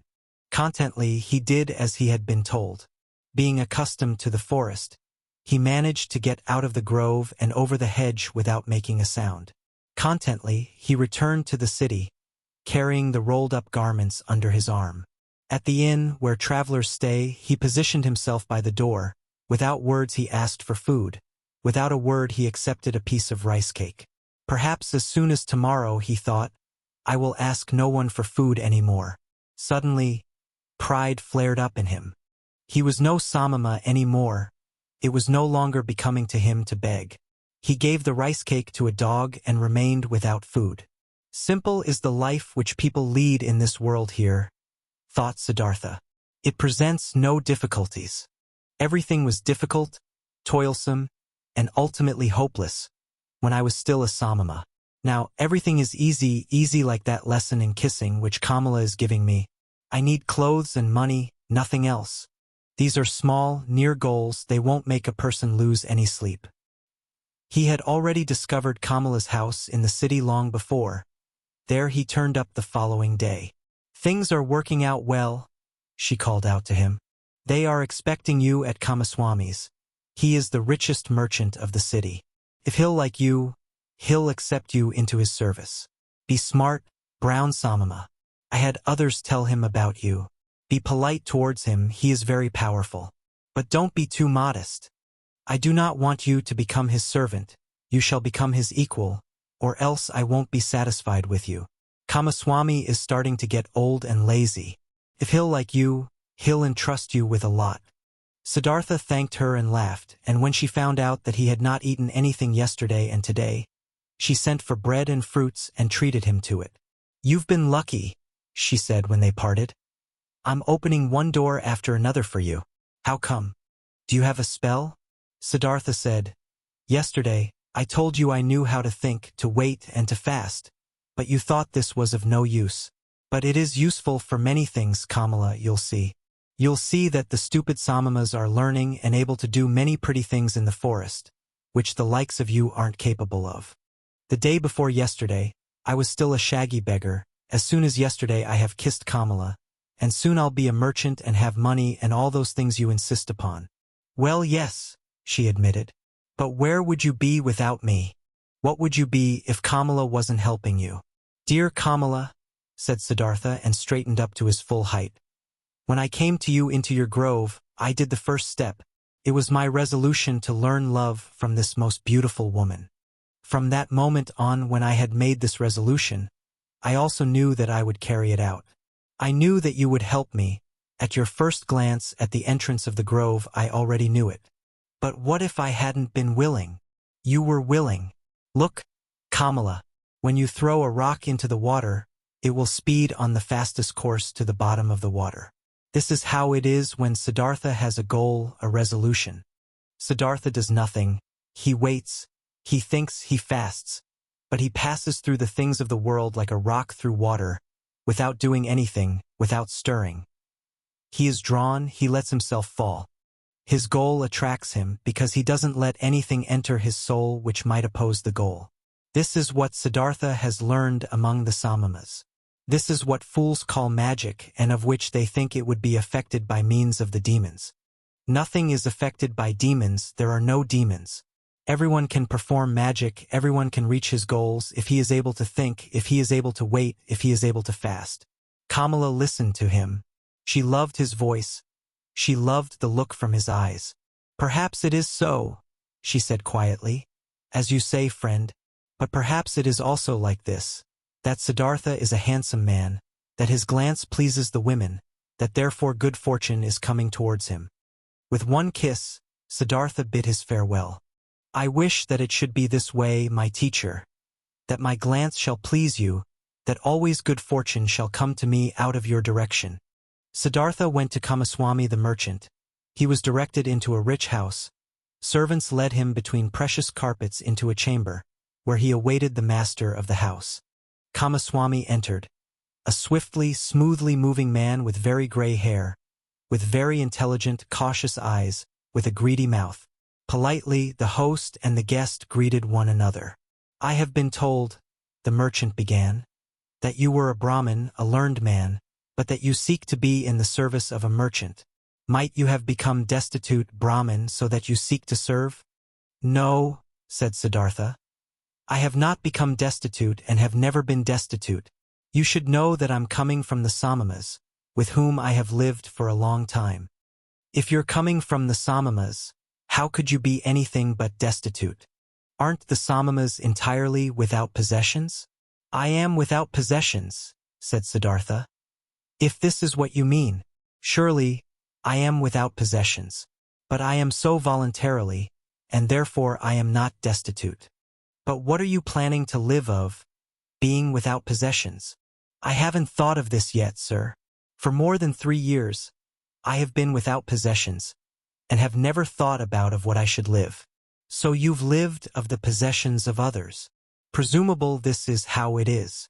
After all, a merchant also lives of what other people own." "Well said. But he wouldn't take anything from another person for nothing. He would give his merchandise in return. So it seems to be indeed. Everyone takes, everyone gives, such is life. But if you don't mind me asking, being without possessions, what would you like to give?" "Everyone gives what he has. The warrior gives strength, the merchant gives merchandise, the teacher teachings, the farmer rice, the fisher fish." "Yes, indeed. And what is it now what you've got to give? What is it that you've learned, what you're able to do?" "I can think. I can wait. I can fast. That's everything." I believe that's everything. And what's the use of that? For example, the fasting, what is it good for? It is very good, sir. When a person has nothing to eat, fasting is the smartest thing he could do. When, for example, Siddhartha hadn't learned to fast, he would have to accept any kind of service before this day is up, whether it may be with you or wherever, because hunger would force him to do so.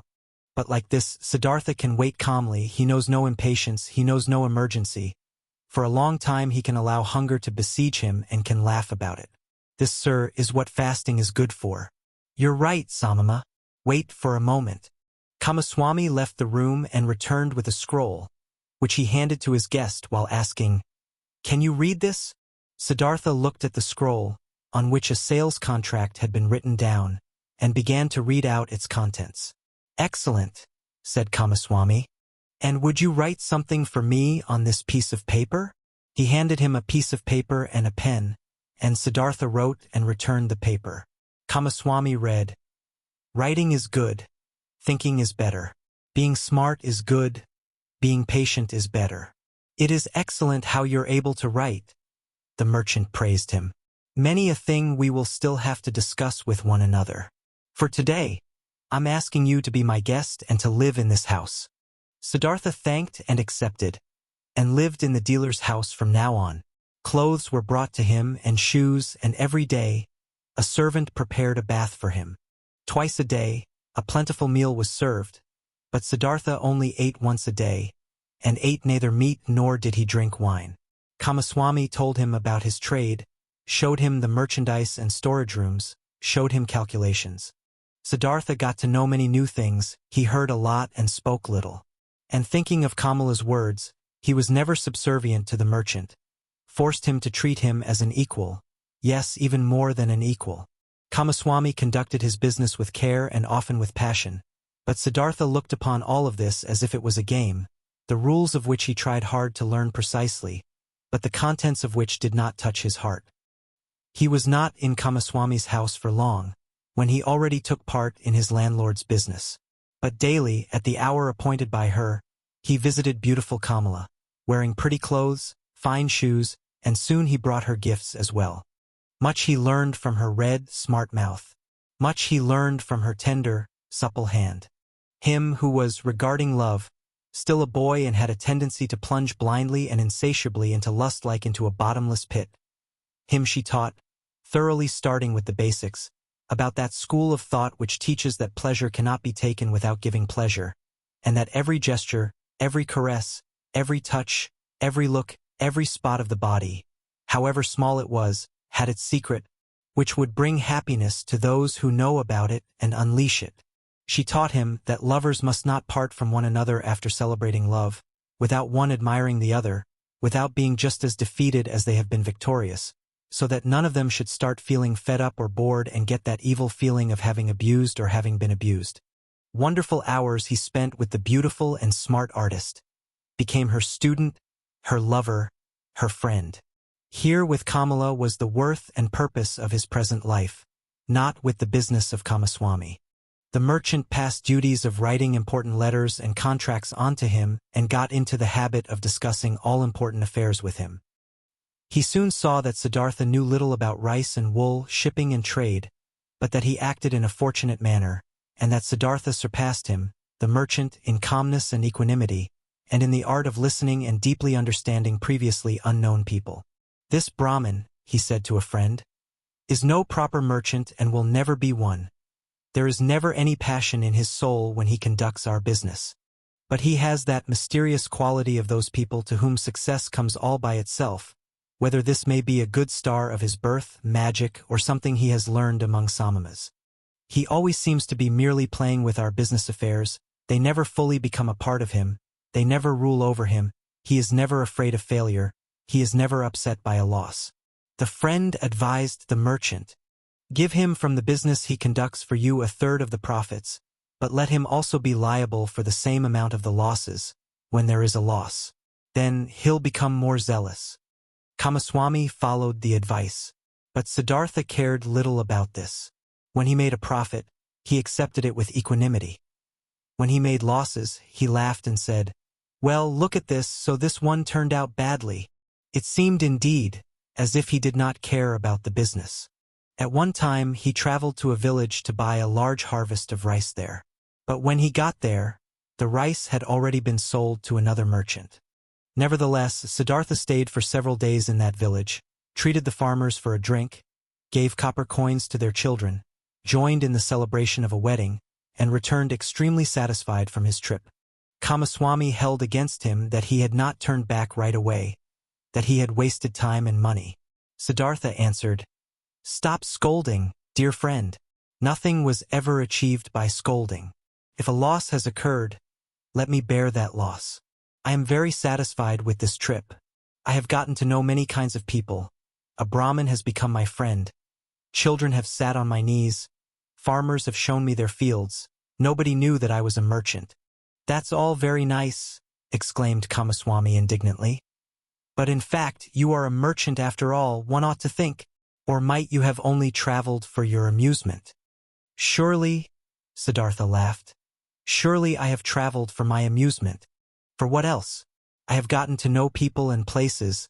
I have received kindness and trust. I have found friendship. Look, my dear, if I had been Kamaswami, I would have traveled back, being annoyed and in a hurry, as soon as I had seen that my purchase had been rendered impossible, and time and money would indeed have been lost. But like this, I've had a few good days, I've learned, had joy, I've neither harmed myself nor others by annoyance and hastiness. And if I'll ever return there again, perhaps to buy an upcoming harvest, or for whatever purpose it might be, friendly people will receive me in a friendly and happy manner, and I will praise myself for not showing any hurry and displeasure at that time. So, leave it as it is, my friend, and don't harm yourself by scolding. If the day will come when you will see, this Siddhartha is harming me, then speak a word and Siddhartha will go on his own path. But until then, let's be satisfied with one another." Futile were also the merchant's attempts to convince Siddhartha that he should eat his bread. Siddhartha ate his own bread, or rather they both ate other people's bread, all people's bread. Siddhartha never listened to Kamaswami's worries, and Kamaswami had many worries. Whether there was a business deal going on which was in danger of failing, or whether a shipment of merchandise seemed to have been lost, or a debtor seemed to be unable to pay, Kamaswami could never convince his partner that it would be useful to utter a few words of worry or anger, to have wrinkles on the forehead, to sleep badly. When, one day, Kamaswami held against him that he had learned everything he knew from him, he replied, "Would you please not kid me with such jokes? What I've learned from you is how much a basket of fish costs and how much interest may be charged on loan money. These are your areas of expertise. I haven't learned to think from you, my dear Kamaswami. You ought to be the one seeking to learn from me." Indeed, his soul was not with the trade. The business was good enough to provide him with the money for Kamala, and it earned him much more than he needed. Besides from this, Siddhartha's interest and curiosity was only concerned with the people, whose businesses, crafts, worries, pleasures, and acts of foolishness used to be as alien and distant to him as the moon. However easily he succeeded in talking to all of them, in living with all of them, in learning from all of them, he was still aware that there was something which separated him from them, and this separating factor was him being a samama. He saw mankind going through life in a childlike or animal-like manner, which he loved and also despised at the same time.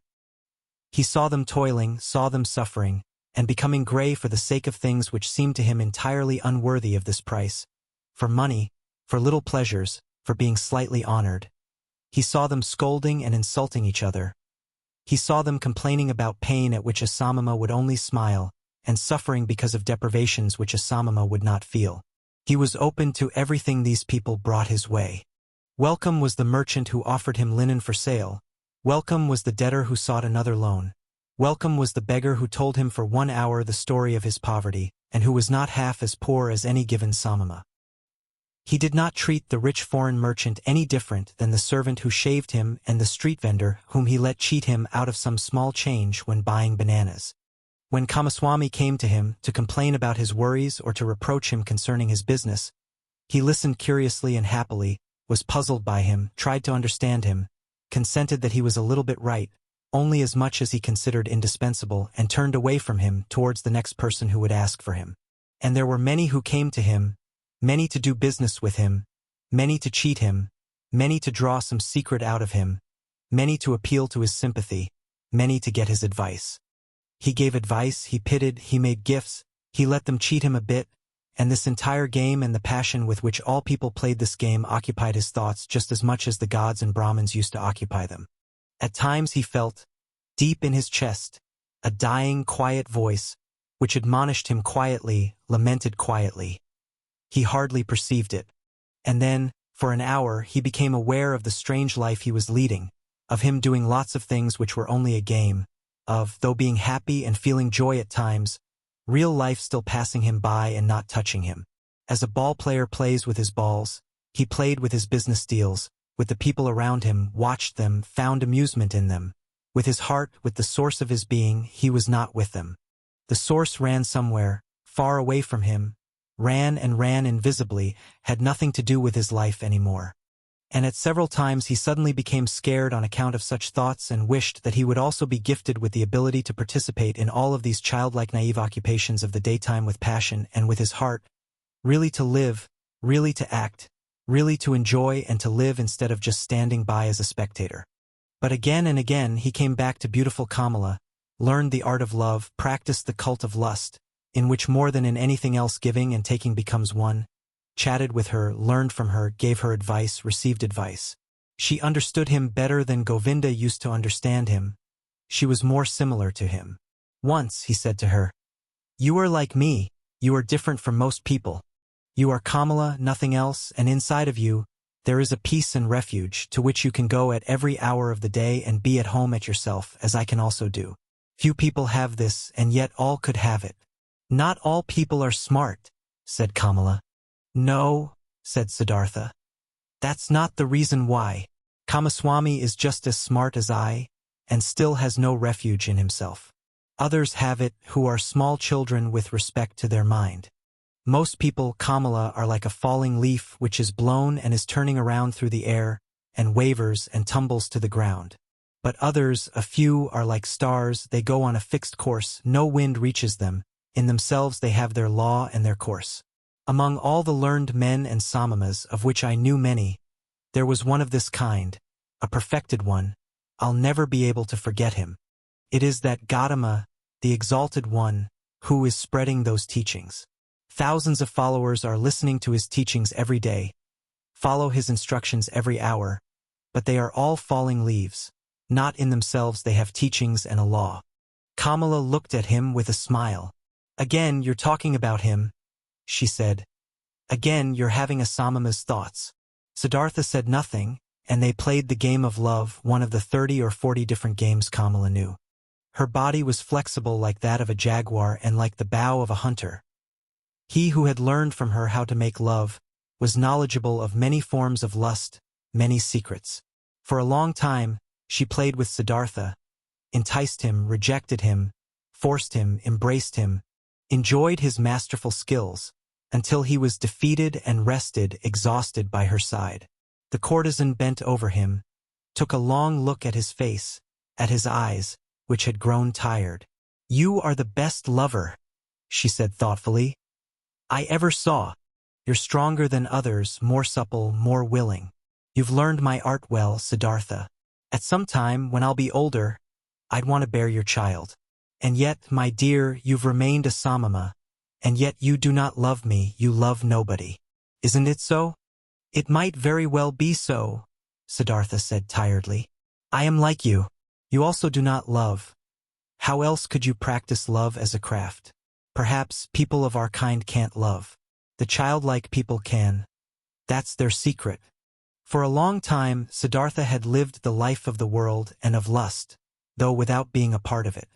His senses, which he had killed off in hot years as a samama, had awoken again. He had tasted riches, had tasted lust, had tasted power. Nevertheless, he had still remained in his heart for a long time a samama. Kamala, being smart, had realized this quite right. It was still the art of thinking, of waiting, of fasting, which guided his life. Still the people of the world, the childlike people, had remained alien to him as he was alien to them. Years passed by. Surrounded by the good life, Siddhartha hardly felt them fading away. He had become rich. For quite a while he possessed a house of his own and his own servants, and a garden before the city by the river. The people liked him, they came to him, whenever they needed money or advice, but there was nobody close to him, except Kamala. That high, bright state of being awake, which he had experienced that one time at the height of his youth, in those days after Gautama's sermon, after the separation from Govinda, that tense expectation, that proud state of standing alone without teachings and without teachers, that supple willingness to listen to the divine voice in his own heart, had slowly become a memory, had been fleeting. Distant and quiet, the holy source murmured, which used to be near, which used to murmur within himself. Nevertheless, many things he had learned from the Samamas, he had learned from Gautama, he had learned from his father the Brahmin, had remained within him for a long time afterwards. Moderate living, joy of thinking, hours of meditation, secret knowledge of the self, of his eternal entity, which is neither body nor consciousness. Many a part of this he still had, but one part after another had been submerged and had gathered dust.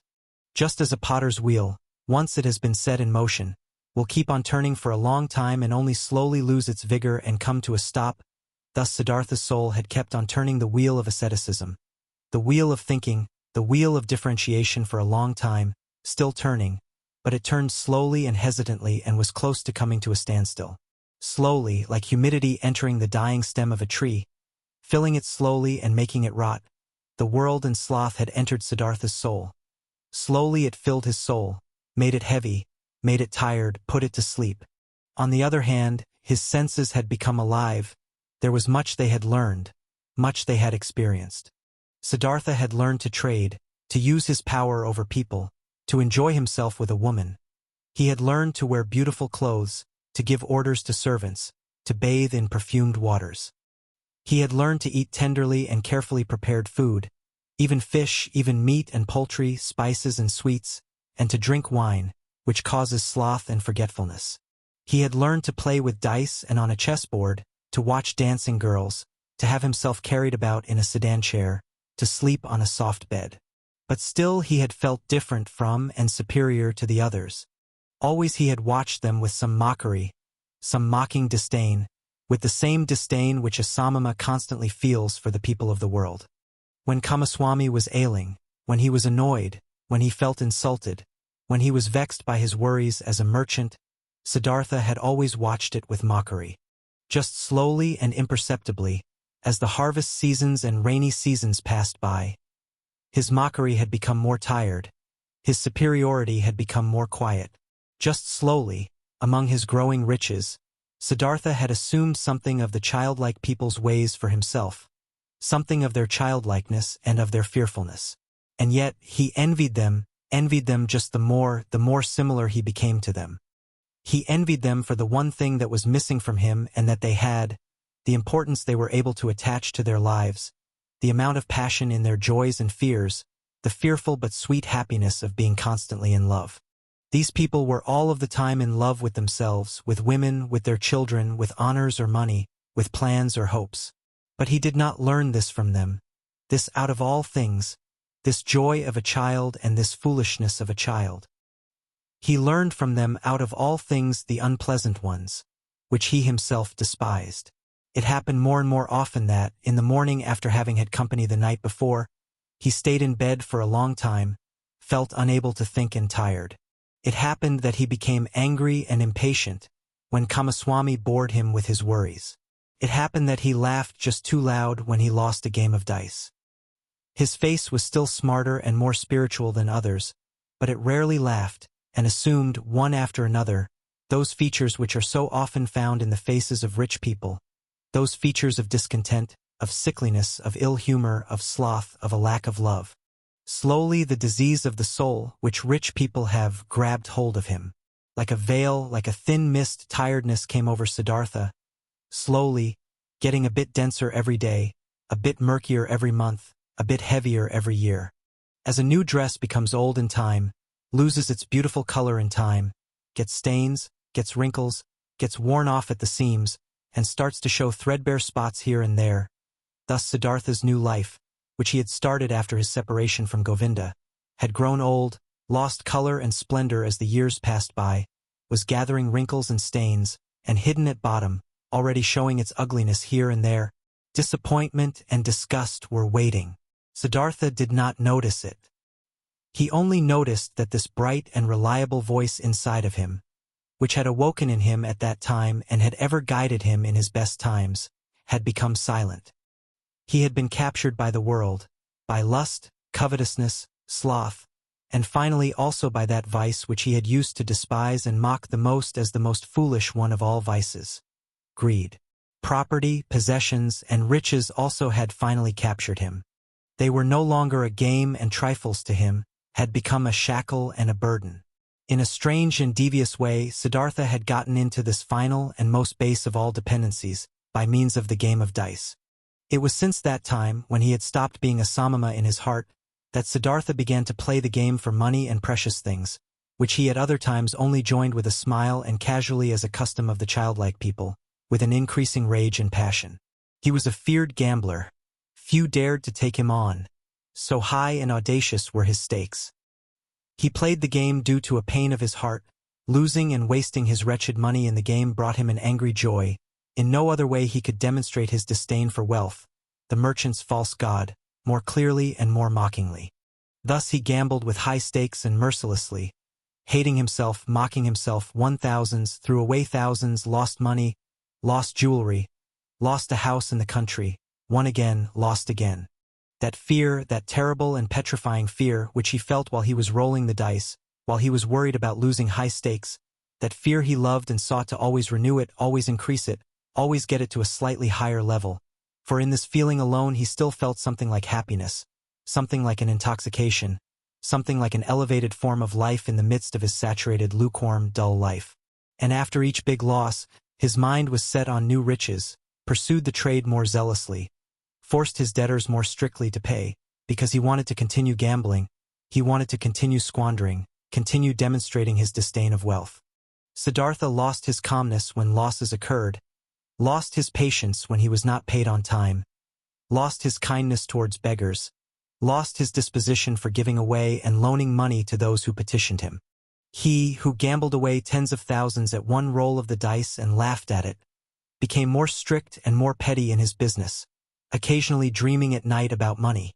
And whenever he woke up from this ugly spell, whenever he found his face in the mirror at the bedroom's wall to have aged and become more ugly, whenever embarrassment and disgust came over him, he continued fleeing into a new game, fleeing into a numbing of his mind brought on by sex, by wine, and from there he fled back into the urge to pile up and obtain possessions. In this pointless cycle he ran, growing tired, growing old, growing ill. Then the time came when a dream warned him. He had spent the hours of the evening with Kamala, in her beautiful pleasure garden. They had been sitting under the trees, talking, and Kamala had said thoughtful words, words behind which a sadness and tiredness lay hidden. She had asked him to tell her about Gautama, and could not hear enough of him, how clear his eyes, how still and beautiful his mouth, how kind his smile, how peaceful his walk had been. For a long time, he had to tell her about the exalted Buddha, and Kamala had sighed and had said, "One day, perhaps soon, I'll also follow that Buddha. I'll give him my pleasure garden for a gift and take my refuge in his teachings." But after this, she had aroused him, and had tied him to her in the act of making love with painful fervor, biting and in tears, as if, once more, she wanted to squeeze the last sweet drop out of this vain, fleeting pleasure.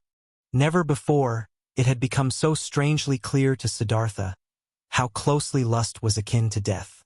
Then he had lain by her side, and Kamala's face had been close to him, and under her eyes and next to the corners of her mouth he had, as clearly as never before, read a fearful inscription, an inscription of small lines of slight grooves, an inscription reminiscent of autumn and old age, just as Siddhartha himself, who was only in his 40s, had already noticed, here and there, gray hairs among his black ones.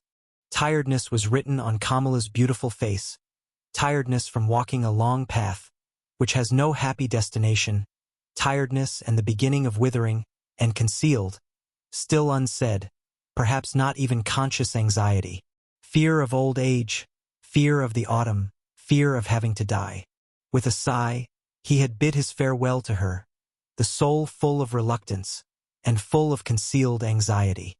Then Siddhartha had spent the night in his house with dancing girls and wine, had acted as if he was superior to them, towards the fellow members of his caste, though this was no longer true, had drunk much wine and gone to bed a long time after midnight, being tired and yet excited, close to weeping and despair, and had for a long time sought to sleep in vain, his heart full of misery which he thought he could not bear any longer, full of a disgust which he felt penetrating his entire body, like the lukewarm, repulsive taste of the wine, the just too sweet, dull music, the just too soft smile of the dancing girls, the just too sweet scent of their hair and breasts.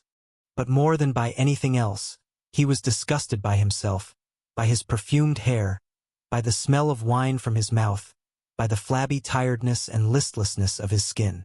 Like when someone, who has eaten and drunk far too much, vomits it back up again with agonizing pain and is nevertheless glad about the relief. Thus this sleepless man wished to free himself of these pleasures, these habits and all of this pointless life and himself, in an immense burst of disgust. Not until the light of the morning and the beginning of the first activities in the street before his city house, he had slightly fallen asleep, had found for a few moments a half-unconsciousness, a hint of sleep. In those moments he had a dream. Kamala owned a small, rare singing bird in a golden cage. Of this bird he dreamt. He dreamt. This bird had become mute, who at other times always used to sing in the morning, and since this arose his attention, he stepped in front of the cage and looked inside. There the small bird was dead and lay stiff on the ground. He took it out, weighed it for a moment in his hand, and then threw it away out in the street, and in the same moment he felt terribly shocked and his heart hurt, as if he had thrown away from himself all value and everything good by throwing out this dead bird. Starting up from this dream, he felt encompassed by a deep sadness. Worthless, so it seemed to him, worthless and pointless was the way he had been going through life. Nothing which was alive, nothing which was in some way delicious or worth keeping he had left in his hands. Alone he stood there and empty like a castaway on the shore. With a gloomy mind, Siddhartha went to the pleasure garden he owned, locked the gate, sat down under a mango tree, felt death in his heart and horror in his chest, sat and sensed how everything died in him, withered in him, came to an end in him. By and by, he gathered his thoughts, and in his mind, he once again went the entire path of his life, starting with the first days he could remember. When was there ever a time when he had experienced happiness, felt a true bliss? Oh yes, several times he had experienced such a thing. In his years as a boy, he had had a taste of it. When he had obtained praise from the Brahmins, he had felt it in his heart. There is a path in front of the one who has distinguished himself in the recitation of the holy verses, in the dispute with the learned ones, as an assistant in the offerings. Then he had felt it in his heart. There is a path in front of you are destined for. The gods are awaiting you. And again, as a young man, when the ever-rising, upward-fleeing goal of all thinking had ripped him out of and up from the multitude of those seeking the same goal, when he wrestled in pain for the purpose of Brahman, when every obtained knowledge only kindled new thirst in him, then again he had, in the midst of the thirst, in the midst of the pain, felt this very same thing. Go on, you are called upon. He had heard this voice when he had left his home and had chosen the life of a Samama, and again when he had gone away from the Samamas to that perfected one, and also when he had gone away from him to the uncertain. For how long had he not heard this voice any more? For how long had he reached no height any more? How even and dull was the manner in which his path had passed through life. For many long years, without a high goal, without thirst, without elevation, content with small lustful pleasures and yet never satisfied.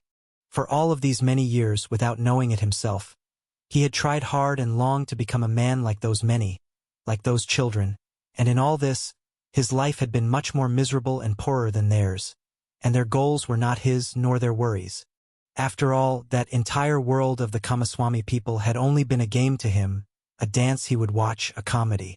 Only Kamala had been dear, had been valuable to him. But was she still thus? Did he still need her, or she him? Did they not play a game without an ending? Was it necessary to live for this? No, it was not necessary.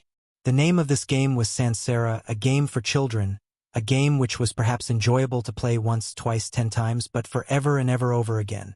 Then, Siddhartha knew that the game was over, that he could not play it anymore.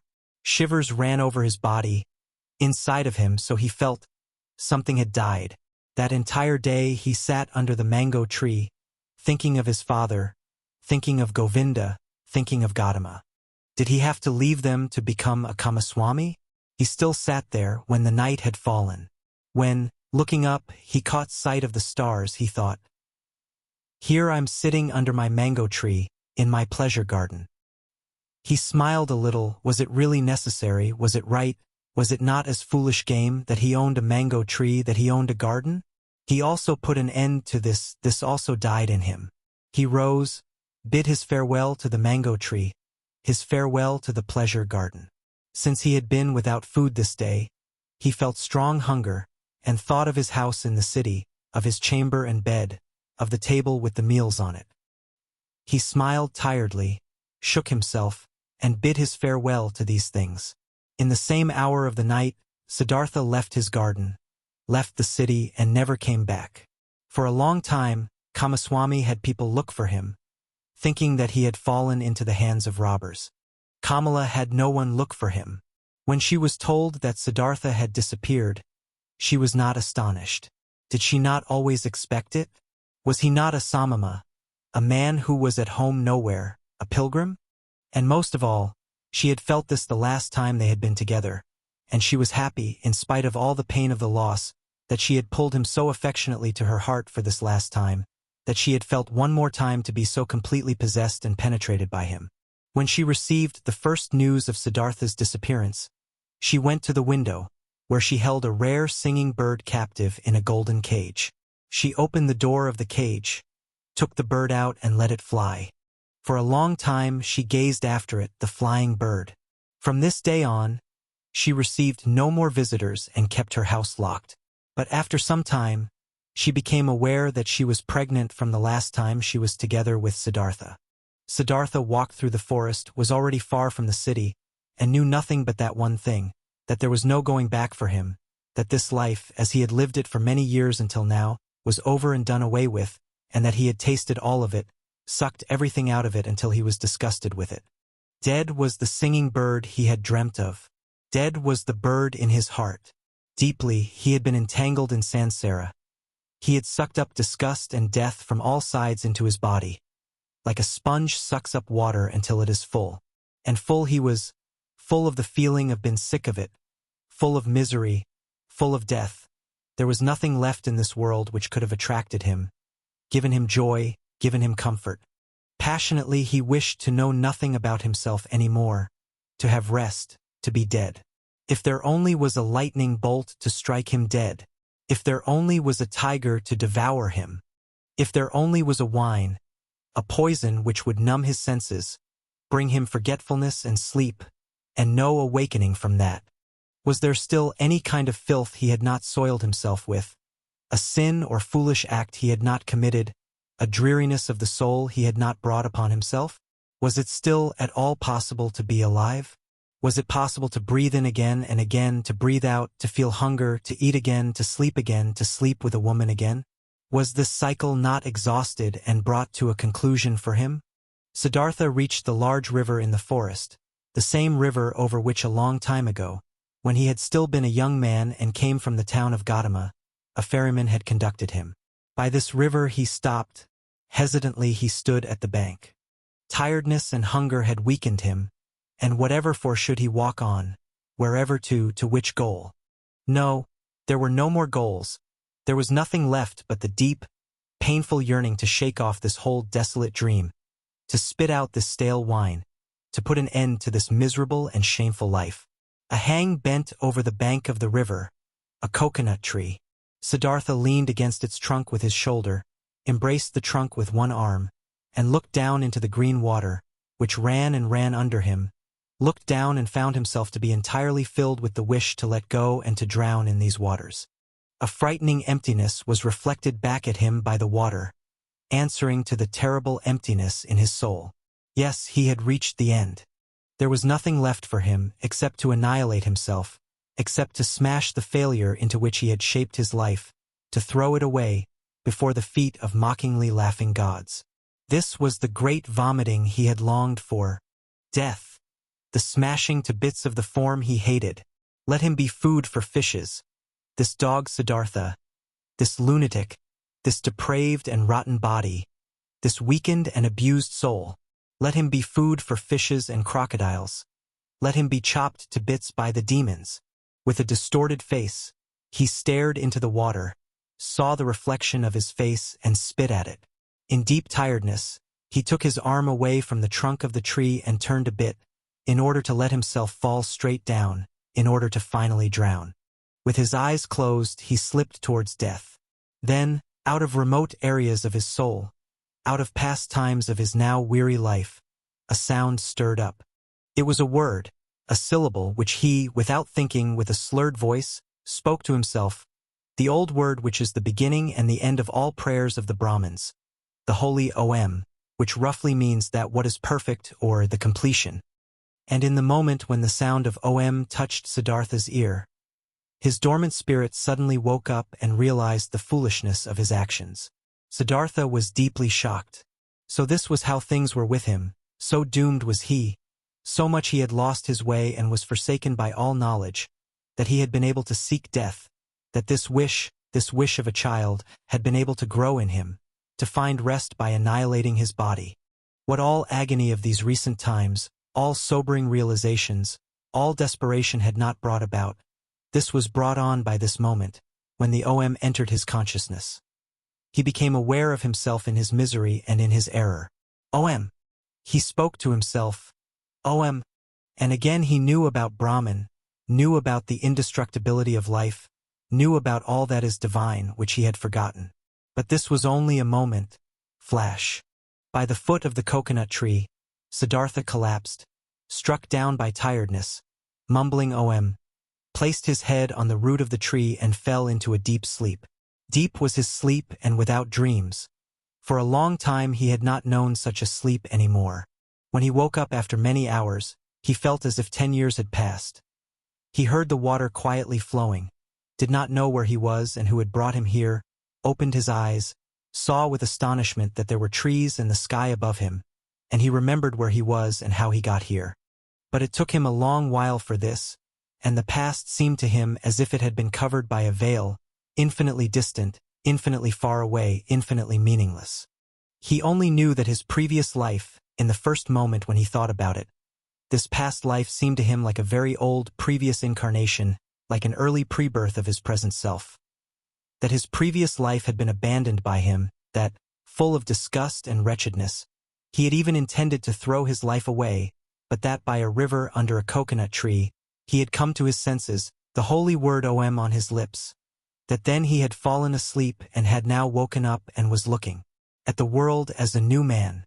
Quietly, he spoke the word Om to himself, speaking which he had fallen asleep, and it seemed to him as if his entire long sleep had been nothing but a long meditative recitation of Om, a thinking of Om, a submergence and complete entering into Om, into the nameless, the perfected. What a wonderful sleep had this been! Never before by sleep. He had been thus refreshed, thus renewed, thus rejuvenated.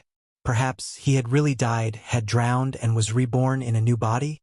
But no, he knew himself, he knew his hands and his feet, knew the place where he lay, knew this self in his chest, this Siddhartha, the eccentric, the weird one. But this Siddhartha was nevertheless transformed, was renewed, was strangely well-rested, strangely awake, joyful and curious. Siddhartha straightened up. Then he saw a person sitting opposite to him, an unknown man, a monk in a yellow robe with a shaven head, sitting in the position of pondering. He observed the man, who had neither hair on his head nor a beard, and he had not observed him for long when he recognized this monk as Govinda, the friend of his youth, Govinda who had taken his refuge with the exalted Buddha. Govinda had aged, he too, but still his face bore the same features, expressed zeal, faithfulness, searching, timidness. But when Govinda now, sensing his gaze, opened his eyes and looked at him, Siddhartha saw that Govinda did not recognize him. Govinda was happy to find him awake. Apparently, he had been sitting here for a long time and been waiting for him to wake up, though he did not know him.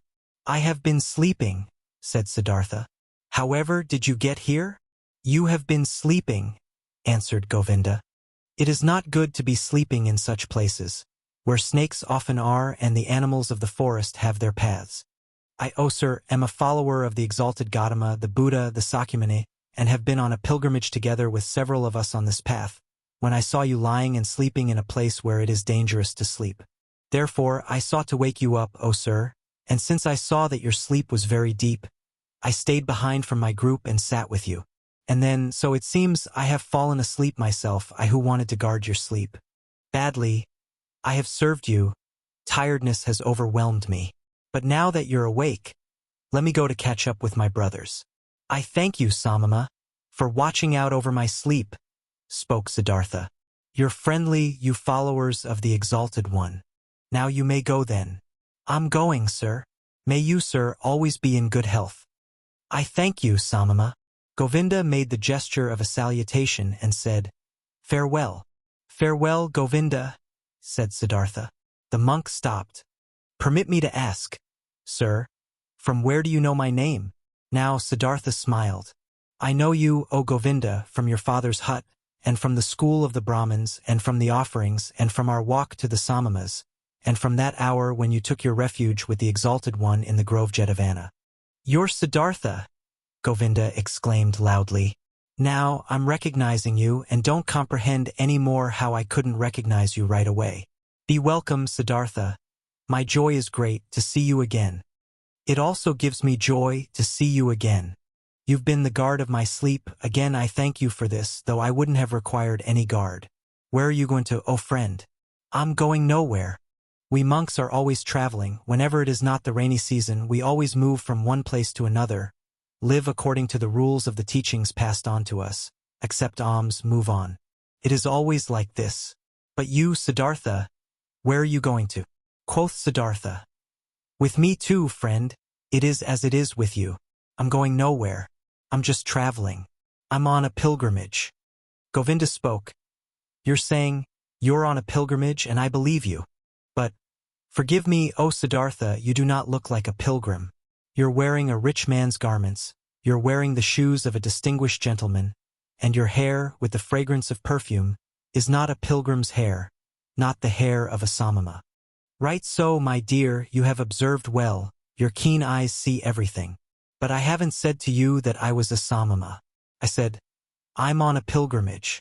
And so it is, I'm on a pilgrimage." "You're on a pilgrimage," said Govinda. "But few would go on a pilgrimage in such clothes, few in such shoes, few with such hair. Never I have met such a pilgrim, being a pilgrim myself for many years." "I believe you, my dear Govinda. But now, today, you've met a pilgrim just like this, wearing such shoes, such a garment. Remember, my dear, not eternal is the world of appearances. Not eternal, anything but eternal are our garments and the style of our hair and bodies themselves. I'm wearing a rich man's clothes, you've seen this quite right. I'm wearing them because I have been a rich man, and I'm wearing my hair like the worldly and lustful people, for I have been one of them. And now, Siddhartha, what are you now?" "I don't know it. I don't know it just like you. I'm traveling. I was a rich man and am no rich man any more, and what I'll be tomorrow, I don't know." "You've lost your riches?" "I've lost them or they me. They somehow happened to slip away from me. The wheel of physical manifestations is turning quickly. Govinda, where is Siddhartha the Brahmin? Where is Siddhartha the Samama? Where is Siddhartha the rich man? Non-eternal things change quickly, Govinda, you know it." Govinda looked at the friend of his youth for a long time, with doubt in his eyes. After that, he gave him the salutation which one would use on a gentleman and went on his way. With a smiling face, Siddhartha watched him leave. He loved him still, this faithful man, this fearful man. And how could he not have loved everybody and everything in this moment? In the glorious hour after his wonderful sleep, filled with OM, the enchantment which had happened inside of him in his sleep and by means of the OM, was this very thing that he loved everything, that he was full of joyful love for everything he saw. And it was this very thing, so it seemed to him now, which had been his sickness before, that he was not able to love anybody or anything. With a smiling face, Siddhartha watched the leaving monk. The sleep had strengthened him much, but hunger gave him much pain, for by now he had not eaten for 2 days, and the times were long past when he had been tough against hunger. With sadness, and yet also with a smile, he thought of that time. In those days, so he remembered, he had boasted of 3 things to Kamala, had been able to do 3 noble and undefeatable feats: fasting, waiting, thinking. These had been his possessions, his power and strength, his solid staff. In the busy, laborious years of his youth, he had learned these 3 feats, nothing else. And now they had abandoned him. None of them was his any more, neither fasting, nor waiting, nor thinking. For the most wretched things, he had given them up, for what fades most quickly, for sensual lust, for the good life, for riches. His life had indeed been strange. And now, so it seemed, now he had really become a childlike person. Siddhartha thought about his situation. Thinking was hard on him, he did not really feel like it, but he forced himself. Now, he thought, since all these most easily perishing things have slipped from me again, now I'm standing here under the sun again just as I have been standing here a little child. Nothing is mine, I have no abilities, there is nothing I could bring about, I have learned nothing. How wondrous is this, now that I'm no longer young, that my hair is already half gray, that my strength is fading. Now I'm starting again at the beginning and as a child. Again he had to smile. Yes, his fate had been strange. Things were going downhill with him, and now he was again facing the world void and naked and stupid. But he could not feel sad about this, no, he even felt a great urge to laugh about himself, to laugh about the strange, foolish world. Things are going downhill with you, he said to himself and laughed about it, and as he was saying it, he happened to glance at the river, and he also saw the river going downhill, always moving on downhill and singing and being happy through it all. He liked this well, kindly he smiled at the river. Was this not the river in which he had intended to drown himself, in past times 100 years ago, or had he dreamed this? Wondrous indeed was my life, so he thought, wondrous detours it has taken. As a boy, I had only to do with gods and offerings. As a youth, I had only to do with asceticism, with thinking and meditation, was searching for Brahman, worshipped the eternal in the Atman. But as a young man, I followed the penitents, lived in the forest, suffered of heat and frost, learned to hunger, taught my body to become dead. Wonderfully, soon afterwards, insight came towards me in the form of the great Buddha's teachings. I felt the knowledge of the oneness of the world circling in me like my own blood. But I also had to leave Buddha and the great knowledge. I went and learned the art of love with Kamala, learned trading with Kamaswami, piled up money, wasted money, learned to love my stomach, learned to please my senses. I had to spend many years losing my spirit, to unlearn thinking again, to forget the oneness. Isn't it just as if I had turned slowly and on a long detour from a man into a child, from a thinker into a childlike person? And yet, this path has been very good. And yet, the bird in my chest has not died. But what a path has this been! I had to pass through so much stupidity, through so much vice, through so many errors, through so much disgust and disappointments and woe, just to become a child again and to be able to start over.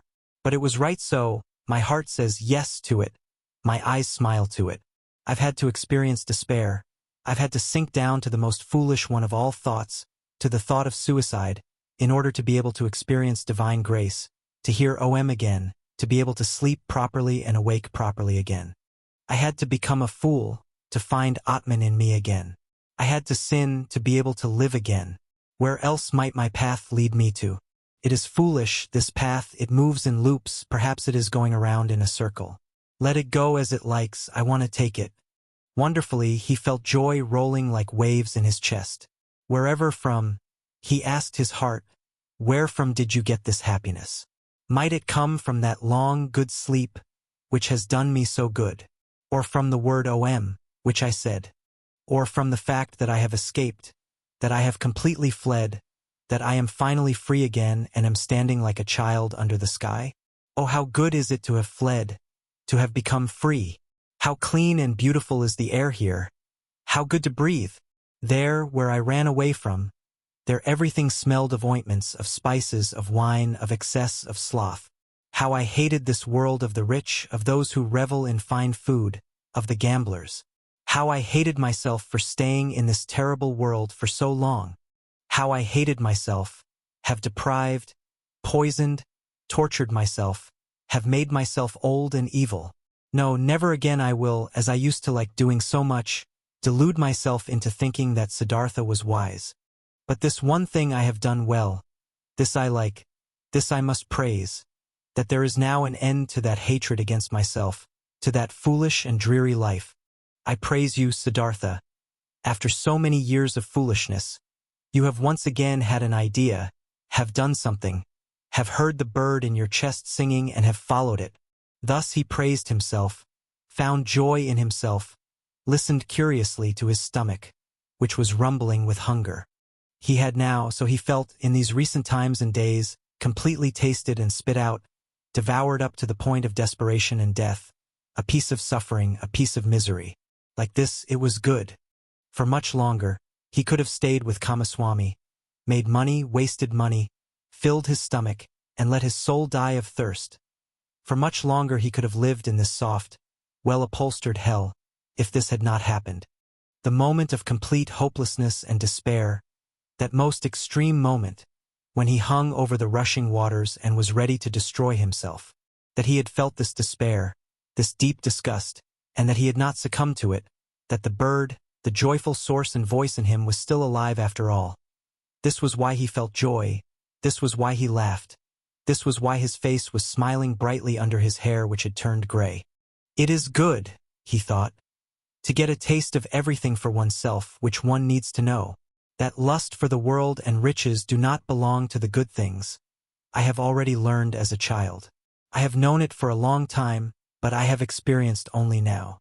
And now I know it, don't just know it in my memory, but in my eyes, in my heart, in my stomach. Good for me to know this. For a long time, he pondered his transformation, listened to the bird, as it sang for joy. Had not this bird died in him, had he not felt its death? No, something else from within him had died, something which already for a long time had yearned to die. Was it not this what he used to intend to kill in his ardent years as a penitent? Was this not his self, his small, frightened, and proud self, he had wrestled with for so many years, which had defeated him again and again, which was back again after every killing, prohibited joy, felt fear? Was it not this, which today had finally come to its death, here in the forest, by this lovely river? Was it not due to this death, that he was now like a child, so full of trust, so without fear, so full of joy? Now Siddhartha also got some idea of why he had fought this self in vain as a Brahmin, as a penitent. Too much knowledge had held him back, too many holy verses, too many sacrificial rules, too much self-castigation, so much doing and striving for that goal. Full of arrogance, he had been always the smartest, always working the most, always one step ahead of all others, always the knowing and spiritual one, always the priest or wise one. Into being a priest, into this arrogance, into this spirituality, his self had retreated. There it sat firmly and grew, while he thought he would kill it by fasting and penance. Now he saw it and saw that the secret voice had been right, that no teacher would ever have been able to bring about his salvation. Therefore he had to go out into the world, lose himself to lust and power, to woman and money, had to become a merchant, a dice gambler, a drinker, and a greedy person, until the priest and samama in him was dead. Therefore he had to continue bearing these ugly years, bearing the disgust, the teachings, the pointlessness of a dreary and wasted life up to the end, up to bitter despair, until Siddhartha the lustful, Siddhartha the greedy could also die. He had died. A new Siddhartha had woken up from the sleep. He would also grow old, he would also eventually have to die. Mortal was Siddhartha, mortal was every physical form. But today he was young, was a child, the new Siddhartha, and was full of joy. He thought these thoughts, listened with a smile to his stomach, listened gratefully to a buzzing bee. Cheerfully, he looked into the rushing river. Never before he had liked a water so well as this one. Never before he had perceived the voice and the parable of the moving water thus strongly and beautifully. It seemed to him as if the river had something special to tell him, something he did not know yet, which was still awaiting him. In this river, Siddhartha had intended to drown himself. In it, the old, tired, desperate Siddhartha had drowned today. But the new Siddhartha felt a deep love for this rushing water, and decided for himself not to leave it very soon. By this river I want to stay, thought Siddhartha. It is the same which I have crossed a long time ago on my way to the childlike people. A friendly ferryman had guided me then. He is the one I want to go to, starting out from his hut. My path had led me at that time into a new life, which had now grown old and is dead. My present path, my present new life, shall also take its start there. Tenderly, he looked into the rushing water, into the transparent green, into the crystal lines of its drawing, so rich in secrets. Bright pearls he saw rising from the deep, quiet bubbles of air floating on the reflecting surface, the blue of the sky being depicted in it. With 1,000 eyes, the river looked at him, with green ones, with white ones, with crystal ones, with sky blue ones. How did he love this water? How did it delight him? How grateful was he to it? In his heart he heard the voice talking, which was newly awaking, and it told him, "Love this water. Stay near it. Learn from it." Oh yes, he wanted to learn from it, he wanted to listen to it. He who would understand this water and its secrets, so it seemed to him, would also understand many other things, many secrets, all secrets. But out of all secrets of the river, he today only saw one. This one touched his soul. He saw. This water ran and ran, incessantly it ran, and was nevertheless always there, was always at all times the same and yet new in every moment. Great be he who would grasp this, understand this. He understood and grasped it not, only felt some idea of its stirring, a distant memory, divine voices. Siddhartha rose. The workings of hunger in his body became unbearable. In a daze he walked on, up the path by the bank, upriver, listened to the current, listened to the rumbling hunger in his body. When he reached the ferry, the boat was just ready, and the same ferryman who had once transported the young Samama across the river stood in the boat. Siddhartha recognized him. He had also aged very much. "Would you like to ferry me over?" he asked. The ferryman, being astonished to see such an elegant man walking along and on foot, took him into his boat and pushed it off the bank. "It's a beautiful life you have chosen for yourself," the passenger spoke. "It must be beautiful to live by this water every day and to cruise on it." With a smile, the man at the oar moved from side to side. "It is beautiful, sir. It is as you say. But isn't every life, isn't every work beautiful? This may be true, but I envy you for yours. Ah, you would soon stop enjoying it. This is nothing for people wearing fine clothes." Siddhartha laughed. "Once before, I have been looked upon today because of my clothes. I have been looked upon with distrust. Wouldn't you, ferryman, like to accept these clothes, which are a nuisance to me, from me? For you must know, I have no money to pay your fare." "You're joking, sir." The ferryman laughed. "I'm not joking, friend. Behold, once before you have ferried me across this water in your boat for the immaterial reward of a good deed. Thus, do it today as well and accept my clothes for it. And do you, sir, intend to continue traveling without clothes?" "Ah, most of all I wouldn't want to continue traveling at all. Most of all I would rather you, ferryman, gave me an old loincloth and kept me with you as your assistant, or rather as your trainee, for I'll have to learn first how to handle the boat." For a long time, the ferryman looked at the stranger, searching. "Now I recognize you," he finally said.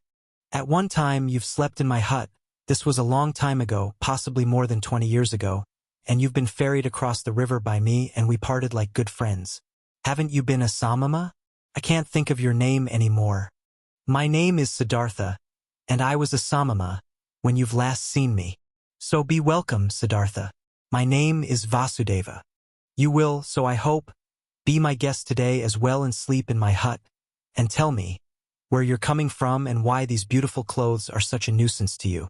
They had reached the middle of the river, and Vasudeva pushed the oar with more strength in order to overcome the current. He worked calmly, his eyes fixed in on the front of the boat, with brawny arms. Siddhartha sat and watched him and remembered how once before, on that last day of his time as a Samama, love for this man had stirred in his heart. Gratefully, He accepted Vasudeva's invitation. When they had reached the bank, he helped him to tie the boat to the stakes. After this, the ferryman asked him to enter the hut, offered him bread and water, and Siddhartha ate with eager pleasure, and also ate with eager pleasure of the mango fruits Vasudeva offered him. Afterwards, it was almost the time of the sunset. They sat on a log by the bank, and Siddhartha told the ferryman about where he originally came from and about his life, as he had seen it before his eyes today in that hour of despair.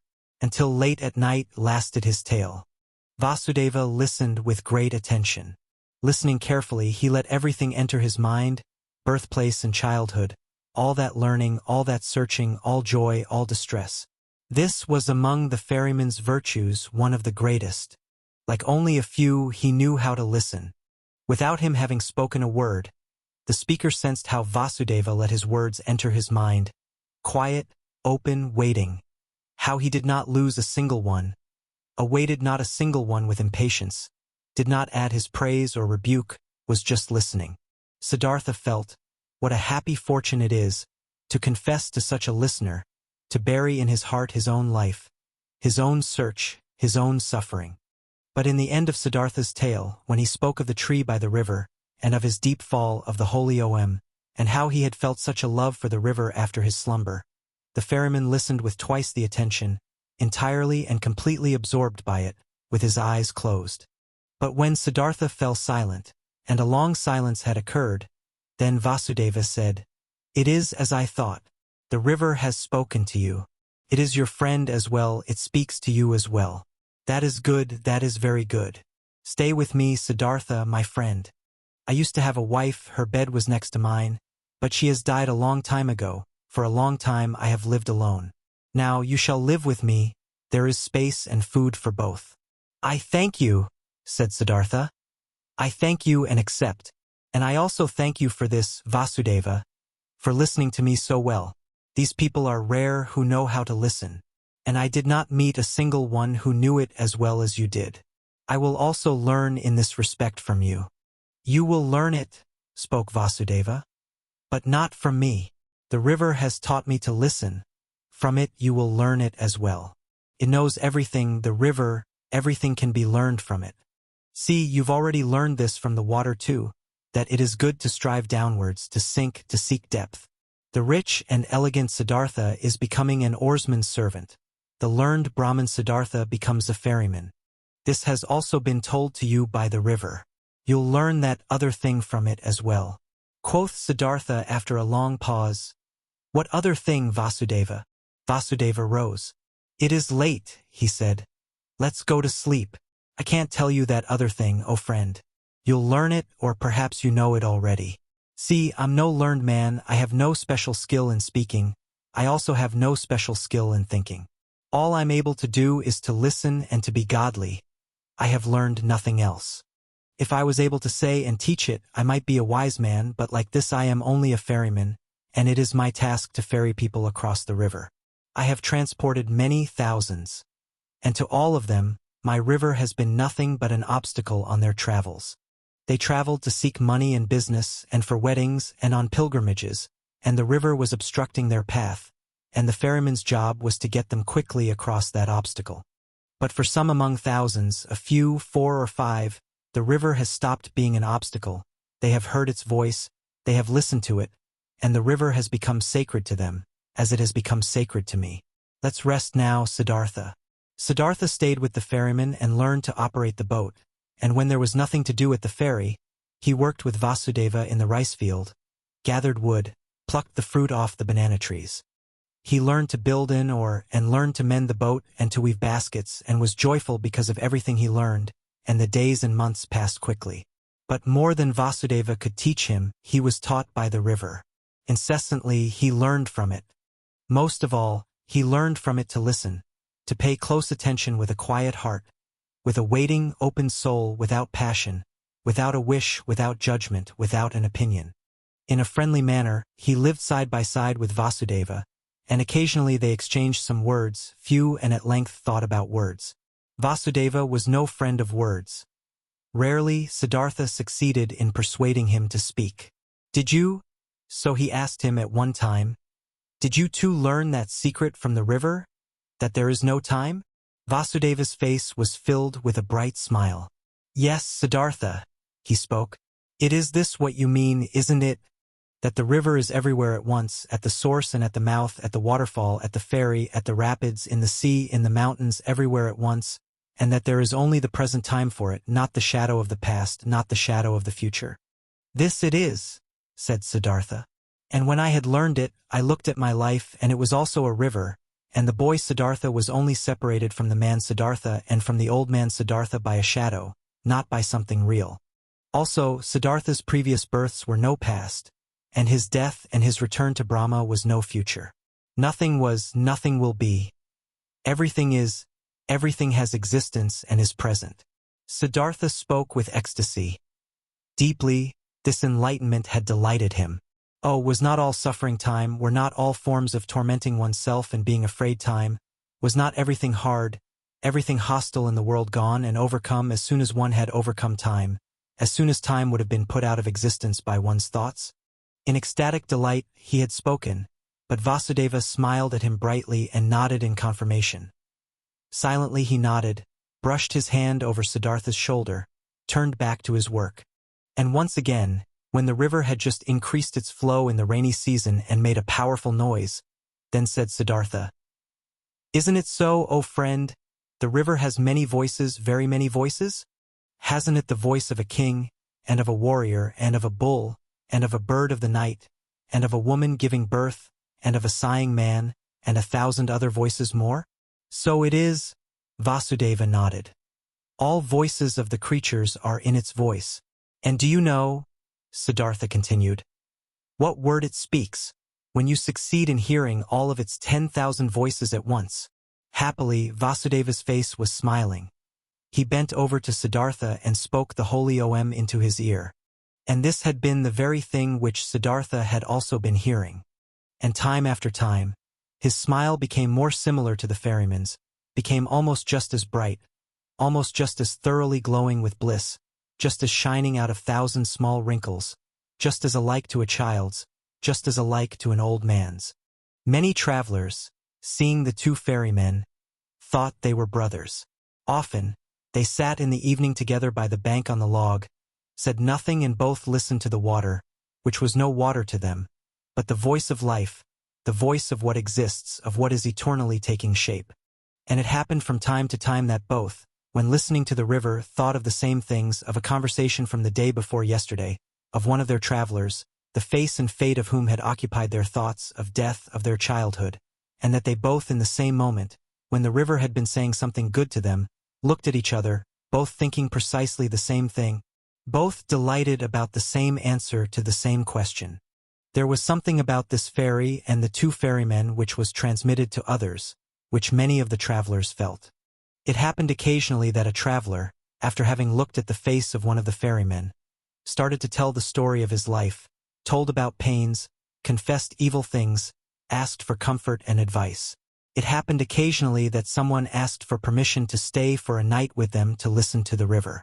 It also happened that curious people came, who had been told that there were 2 wise men or sorcerers or holy men living by that ferry. The curious people asked many questions, but they got no answers, and they found neither sorcerers nor wise men. They only found 2 friendly little old men, who seemed to be mute and to have become a bit strange and gaga. And the curious people laughed and were discussing how foolishly and gullibly the common people were spreading such empty rumors. The years passed by and nobody counted them. Then, at one time, monks came by on a pilgrimage, followers of Gautama, the Buddha, who were asking to be ferried across the river, and by them the ferrymen were told that they were most hurriedly walking back to their great teacher, for the news had spread the exalted one was deadly sick and would soon die his last human death, in order to become one with the salvation. It was not long until a new flock of monks came along on their pilgrimage, and another one, and the monks as well as most of the other travelers and people walking through the land spoke of nothing else than of Gautama and his impending death. And as people are flocking from everywhere and from all sides, when they are going to war or to the coronation of a king, and are gathering like ants in droves, thus they flocked, like being drawn on by a magic spell, to where the great Buddha was awaiting his death, where the huge event was to take place and the great perfected one of an era was to become one with the glory. Often, Siddhartha thought in those days of the dying wise man, the great teacher, whose voice had admonished nations and had awoken hundreds of thousands, whose voice he had also once heard, whose holy face he had also once seen with respect. Kindly, he thought of him, saw his path to perfection before his eyes, and remembered with a smile those words which he had once, as a young man, said to him, the exalted one. They had been, so it seemed to him, proud and precocious words. With a smile he remembered them. For a long time he knew that there was nothing standing between Gautama and him any more, though he was still unable to accept his teachings. No, there was no teaching a truly searching person, someone who truly wanted to find, could accept. But he who had found, he could approve of any teachings, every path, every goal. There was nothing standing between him and all the other thousand any more who lived in that what is eternal, who breathed what is divine. On one of these days, when so many went on a pilgrimage to the dying Buddha, Kamala also went to him, who used to be the most beautiful of the courtesans. A long time ago, she had retired from her previous life, had given her garden to the monks of Gautama as a gift, had taken her refuge in the teachings, was among the friends and benefactors of the pilgrims. Together with Siddhartha the boy, her son, she had gone on her way due to the news of the near death of Gautama, in simple clothes, on foot. With her little son, she was traveling by the river. But the boy had soon grown tired, desired to go back home, desired to rest, desired to eat, became disobedient and started whining. Kamala often had to take a rest with him. He was accustomed to having his way against her. She had to feed him, had to comfort him, had to scold him. He did not comprehend why he had to go on this exhausting and sad pilgrimage with his mother, to an unknown place, to a stranger, who was holy and about to die. So what if he died? How did this concern the boy? The pilgrims were getting close to Vasudeva's ferry, when little Siddhartha once again forced his mother to rest. She, Kamala herself, had also become tired, and while the boy was chewing a banana, she crouched down on the ground, closed her eyes a bit and rested. But suddenly, she uttered a wailing scream. The boy looked at her in fear and saw her face having grown pale from horror, and from under her dress, a small, black snake fled, by which Kamala had been bitten. Hurriedly, they now both ran along the path in order to reach people and got near to the ferry. There Kamala collapsed and was not able to go any further. But the boy started crying miserably, only interrupting it to kiss and hug his mother, and she also joined his loud screams for help, until the sound reached Vasudeva's ears, who stood at the ferry. Quickly, he came walking, took the woman on his arms, carried her into the boat. The boy ran along, and soon they all reached the hut, where Siddhartha stood by the stove and was just lighting the fire. He looked up and first saw the boy's face, which wondrously reminded him of something, like a warning to remember something he had forgotten. Then he saw Kamala, whom he instantly recognized, though she lay unconscious in the ferryman's arms, and now he knew that it was his own son, whose face had been such a warning reminder to him, and the heart stirred in his chest. Kamala's wound was washed, but had already turned black and her body was swollen. She was made to drink a healing potion. Her consciousness returned. She lay on Siddhartha's bed in the hut and bent over her stood Siddhartha, who used to love her so much. It seemed like a dream to her. With a smile, she looked at her friend's face. Just slowly she realized her situation, remembered the bite, called timidly for the boy. "He's with you. Don't worry," said Siddhartha. Kamala looked into his eyes. She spoke with a heavy tongue, paralyzed by the poison. "You've become old, my dear," she said. "You've become gray. But you are like the young Samama, who at one time came without clothes, with dusty feet, to me into the garden. You are much more like him than you were like him at that time when you had left me in Kamaswami. In the eyes you're like him, Siddhartha. Alas, I have also grown old. Could you still recognize me?" Siddhartha smiled. "Instantly I recognized you, Kamala, my dear." Kamala pointed to her boy and said, "Did you recognize him as well? He is your son."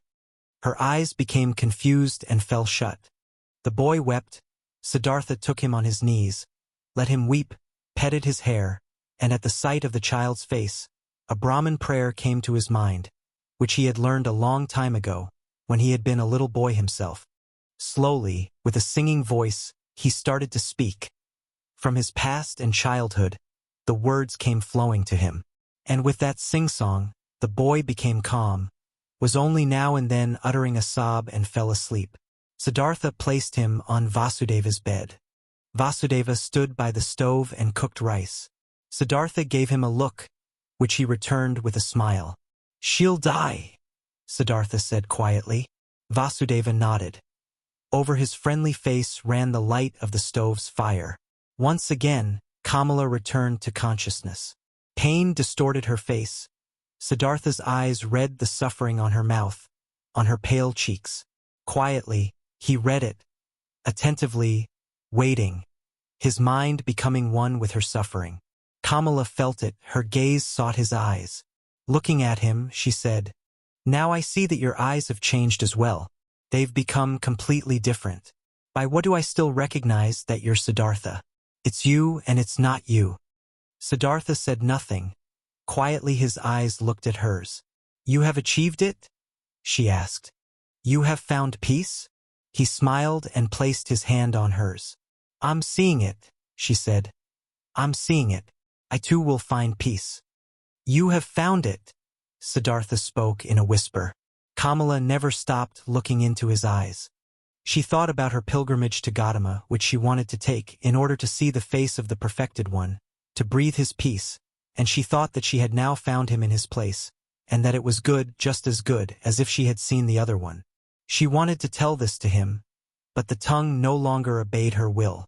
Without speaking, she looked at him, and he saw the life fading from her eyes. When the final pain filled her eyes and made them grow dim, when the final shiver ran through her limbs, his finger closed her eyelids. For a long time, he sat and looked at her peacefully dead face.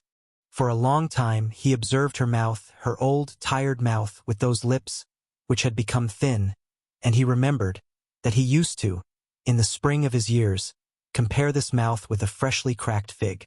For a long time he sat, red in the pale face, in the tired wrinkles, filled himself with this sight, saw his own face lying in the same manner, just as white, just as quenched out, and saw at the same time his face and hers being young, with red lips, with fiery eyes, and the feeling of this both being present and at the same time real, the feeling of eternity, completely filled every aspect of his being. Deeply he felt, more deeply than ever before, in this hour, the indestructibility of every life, the eternity of every moment. When he rose, Vasudeva had prepared rice for him. But Siddhartha did not eat. In the stable, where their goats stood, the two old men prepared beds of straw for themselves, and Vasudeva lay himself down to sleep. But Siddhartha went outside and sat this night before the hut, listening to the river, surrounded by the past, touched and encircled by all times of his life at the same time. But occasionally he rose, stepped to the door of the hut and listened, whether the boy was sleeping. Early in the morning, even before the sun could be seen, Vasudeva came out of the stable and walked over to his friend. "You haven't slept," he said. "No, Vasudeva. I sat here, I was listening to the river. A lot it has told me. Deeply it has filled me with the healing thought, with the thought of oneness. You've experienced suffering, Siddhartha, but I see, no sadness has entered your heart. No, my dear, how should I be sad? I, who have been rich and happy, have become even richer and happier now. My son has been given to me. Your son shall be welcome to me as well. But now, Siddhartha, let's get to work. There is much to be done. Kamala has died on the same bed on which my wife had died a long time ago. Let us also build Kamala's funeral pile on the same hill on which I had then built my wife's funeral pile." While the boy was still asleep, they built the funeral pile. Timid and weeping, the boy had attended his mother's funeral. Gloomy and shy, he had listened to Siddhartha, who greeted him as his son and welcomed him at his place in Vasudeva's hut. Pale, he sat for many days by the hill of the dead, did not want to eat, gave no open look, did not open his heart, met his fate with resistance and denial.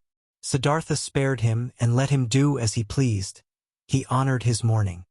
Siddhartha understood that his son did not know him, that he could not love him like a father. Slowly, he also saw and understood that the 11-year-old was a pampered boy, a mother's boy, and that he had grown up in the habits of rich people, accustomed to finer food, to a soft bed, accustomed to giving orders to servants. Siddhartha understood that the mourning, pampered child could not suddenly and willingly be content with a life among strangers and in poverty. He did not force him, he did many a chore for him, always picked the best piece of the meal for him. Slowly, he hoped to win him over by friendly patience. Rich and happy, he had called himself, when the boy had come to him. Since time had passed on in the meantime, and the boy remained a stranger and in a gloomy disposition, since he displayed a proud and stubbornly disobedient heart, did not want to do any work, did not pay his respect to the old men, stole from Vasudeva's fruit trees. Then Siddhartha began to understand that his son had not brought him happiness and peace, but suffering and worry. But he loved him, and he preferred the suffering and worries of love over happiness and joy without the boy. Since young Siddhartha was in the hut, the old men had split the work. Vasudeva had again taken on the job of the ferryman all by himself, and Siddhartha, in order to be with his son, did the work in the hut and the field. For a long time, for long months, Siddhartha waited for his son to understand him, to accept his love, to perhaps reciprocate it. For long months, Vasudeva waited, waited, and said nothing. One day, when Siddhartha the younger had once again tormented his father very much with spite and an unsteadiness in his wishes and had broken both of his rice bowls, Vasudeva took in the evening his friend aside and talked to him. "Pardon me," he said. "From a friendly heart, I'm talking to you. I'm seeing that you are tormenting yourself. I'm seeing that you're in grief. Your son, my dear, is worrying you, and he is also worrying me. That young bird is accustomed to a different life, to a different nest. He has not, like you, run away from riches and the city, being disgusted and fed up with it. Against his will, he had to leave all this behind. I asked the river, oh friend, many times I have asked it, but the river laughs, it laughs at me, it laughs at you and me, and is shaking with laughter at our foolishness. Water wants to join water, youth wants to join youth. Your son is not in the place where he can prosper. You too should ask the river. You too should listen to it." Troubled, Siddhartha looked into his friendly face, in the many wrinkles of which there was incessant cheerfulness. "How could I part with him?" he said quietly, ashamed. "Give me some more time, my dear. See, I'm fighting for him. I'm seeking to win his heart. With love and with friendly patience I intend to capture it. One day the river shall also talk to him. He also is called upon." Vasudeva's smile flourished more warmly. "Oh yes, he too is called upon. He too is of the eternal life. But do we, you and me, know what he is called upon to do, what path to take, what actions to perform, what pain to endure? Not a small one his pain will be. After all, his heart is proud and hard. People like this have to suffer a lot, err a lot, do much injustice, burden themselves with much sin. Tell me, my dear, you're not taking control of your son's upbringing? You don't force him? You don't beat him? You don't punish him?" "No, Vasudeva, I don't do anything of this." "I knew it. You don't force him. Don't beat him. Don't give him orders, because you know that soft is stronger than hard, water stronger than rocks, love stronger than force." "Very good, I praise you. But aren't you mistaken in thinking that you wouldn't force him, wouldn't punish him? Don't you shackle him with your love? Don't you make him feel inferior every day? And don't you make it even harder on him with your kindness and patience? Don't you force him, the arrogant and pampered boy, to live in a hut with 2 old banana eaters, to whom even rice is a delicacy, whose thoughts can't be his, whose hearts are old and quiet and beat in a different pace than his? Isn't he forced? Isn't he punished by all this?" Troubled, Siddhartha looked to the ground. Quietly, he asked, "What do you think should I do?" Quoth Vasudeva, "Bring him into the city, bring him into his mother's house. There'll still be servants around. Give him to them. And when there aren't any around anymore, bring him to a teacher, not for the teaching's sake, but so that he shall be among other boys, and among girls, and in the world which is his own. Have you never thought of this? You're seeing into my heart, Siddhartha spoke sadly. Often I have thought of this. But look, how shall I put him, who had no tender heart anyhow, into this world? Won't he become exuberant? Won't he lose himself to pleasure and power? Won't he repeat all of his father's mistakes?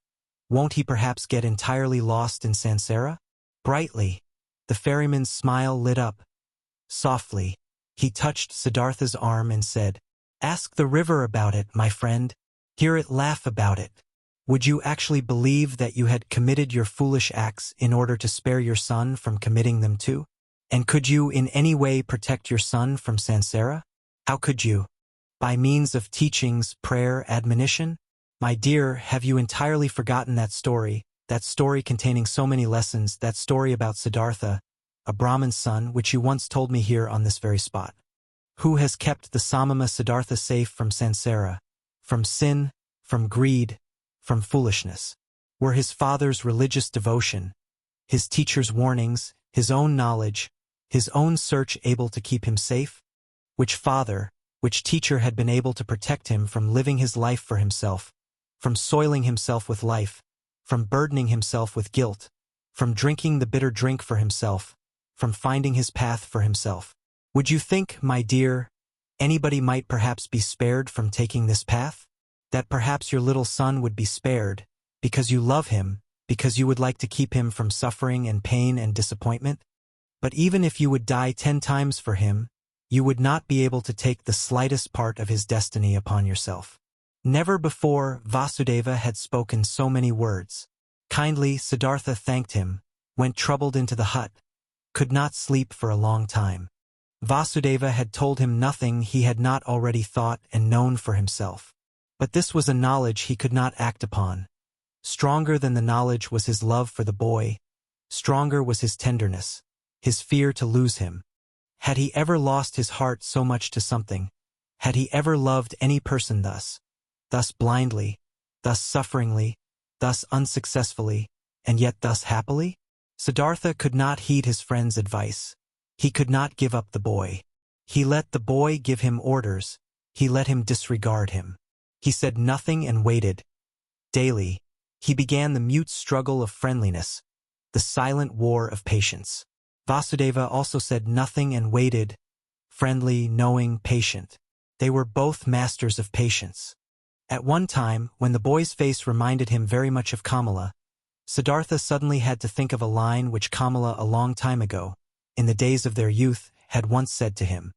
"You cannot love," she had said to him, and he had agreed with her and had compared himself with a star, while comparing the childlike people with falling leaves, and nevertheless he had also sensed an accusation in that line. Indeed, he had never been able to lose or devote himself completely to another person, to forget himself, to commit foolish acts for the love of another person. Never he had been able to do this, and this was, as it had seemed to him at that time, the great distinction which set him apart from the childlike people. But now, since his son was here, now he, Siddhartha, had also become completely a childlike person, suffering for the sake of another person, loving another person, lost to a love, having become a fool on account of love. Now he too felt, late, once in his lifetime, the strongest and strangest of all passions, suffered from it, suffered miserably, and was nevertheless in bliss, was nevertheless renewed in one respect, enriched by one thing. He did sense very well that this love, this blind love for his son, was a passion, something very human, that it was samsara, a murky source, dark waters. Nevertheless, he felt at the same time it was not worthless, it was necessary, came from the essence of his own being. This pleasure also had to be atoned for, this pain also had to be endured, these foolish acts also had to be committed. Through all this, the son let him commit his foolish acts, let him court for his affection, let him humiliate himself every day by giving in to his moods. This father had nothing which would have delighted him and nothing which he would have feared. He was a good man, this father, a good, kind, soft man, perhaps a very devout man, perhaps a saint. All these were no attributes which could win the boy over. He was bored by this father, who kept him prisoner here in this miserable hut of his. He was bored by him, and for him to answer every naughtiness with a smile, every insult with friendliness, every viciousness with kindness. This very thing was the hated trick of this old sneak. Much more the boy would have liked it if he had been threatened by him, if he had been abused by him. A day came when what young Siddhartha had on his mind came bursting forth, and he openly turned against his father. The latter had given him a task. He had told him to gather brushwood. But the boy did not leave the hut. In stubborn disobedience and rage he stayed where he was, thumped on the ground with his feet, clenched his fists, and screamed in a powerful outburst his hatred and contempt into his father's face. "Get the brushwood for yourself," he shouted, foaming at the mouth. "I'm not your servant. I do know that you won't hit me, you don't dare. I do know that you constantly want to punish me and put me down with your religious devotion and your indulgence. You want me to become like you, just as devout, just as soft, just as wise. But listen up, just to make you suffer. I rather want to become a highway robber and murderer, and go to hell, than to become like you. I hate you, you're not my father, and if you've 10 times been my mother's fornicator." Rage and grief boiled over in him, foamed at the father in 100 savage and evil words. Then the boy ran away and only returned late at night. But the next morning he had disappeared. What had also disappeared was a small basket, woven out of bast of 2 colors, in which the ferrymen kept those copper and silver coins which they received as a fare. The boat had also disappeared. Siddhartha saw it lying by the opposite bank. The boy had run away. "I must follow him," said Siddhartha, who had been shivering with grief since those ranting speeches the boy had made yesterday. "A child can't go through the forest all alone. He'll perish. We must build a raft, Vasudeva, to get over the water." "We will build a raft," said Vasudeva, "to get our boat back, which the boy has taken away. But him you shall let run along, my friend. He is no child any more. He knows how to get around. He's looking for the path to the city, and he is right, don't forget that. He's doing what you failed to do yourself. He's taking care of himself, he's taking his course. Alas, Siddhartha, I see you suffering, but you're suffering a pain at which one would like to laugh, at which you'll soon laugh for yourself." Siddhartha did not answer. He already held the axe in his hands and began to make a raft of bamboo, and Vasudeva helped him to tie the canes together with ropes of grass. Then they crossed over, drifted far off their course, pulled the raft upriver on the opposite bank. "Why did you take the axe along?" asked Siddhartha. Vasudeva said, "It might have been possible that the oar of our boat got lost." But Siddhartha knew what his friend was thinking. He thought the boy would have thrown away or broken the oar in order to get even and in order to keep them from following him. And in fact, there was no oar left in the boat. Vasudeva pointed to the bottom of the boat and looked at his friend with a smile, as if he wanted to say, "Don't you see what your son is trying to tell you? Don't you see that he doesn't want to be followed?" But he did not say this in words. He started making a new oar, but Siddhartha bid his farewell to look for the runaway. Vasudeva did not stop him. When Siddhartha had already been walking through the forest for a long time, the thought occurred to him that his search was useless. Either, so he thought, the boy was far ahead and had already reached the city, or, if he should still be on his way, he would conceal himself from him, the pursuer. As he continued thinking, he also found that he, on his part, was not worried for his son, that he knew deep inside that he had neither perished nor was in any danger in the forest. Nevertheless, he ran without stopping, no longer to save him, just to satisfy his desire, just to perhaps see him one more time. And he ran up to just outside of the city. When, near the city, he reached a wide road, he stopped by the entrance of the beautiful pleasure garden, which used to belong to Kamala, where he had seen her for the first time in her sedan chair. The past rose up in his soul. Again he saw himself standing there, young, a bearded, naked Samama, the hair full of dust. For a long time, Siddhartha stood there and looked through the open gate into the garden, seeing monks in yellow robes walking among the beautiful trees. For a long time he stood there, pondering, seeing images, listening to the story of his life. For a long time he stood there, looked at the monks, saw young Siddhartha in their place, saw young Kamala walking among the high trees. Clearly, he saw himself being served food and drink by Kamala, receiving his first kiss from her, looking proudly and disdainfully back on his Brahmanism, beginning proudly and full of desire his worldly life. He saw Kamaswami, saw the servants, the orgies, the gamblers with the dice, the musicians, saw Kamala's songbird in the cage, lived through all this once again, breathed Sansara, was once again old and tired, felt once again disgust, felt once again the wish to annihilate himself, was once again healed by the holy Om. After having been standing by the gate of the garden for a long time, Siddhartha realized that his desire was foolish, which had made him go up to this place, that he could not help his son, that he was not allowed to cling to him. Deeply, he felt the love for the run away in his heart, like a wound, and he felt at the same time that this wound had not been given to him in order to turn the knife in it, that it had to become a blossom and had to shine.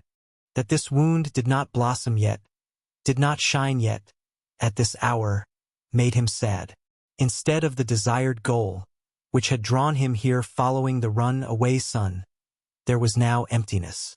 Sadly, he sat down, felt something dying in his heart, experienced emptiness, saw no joy anymore, no goal. He sat lost in thought and waited. This he had learned by the river, this one thing. Waiting, having patience, listening attentively. And he sat and listened, in the dust of the road, listened to his heart, beating tiredly and sadly, waited for a voice.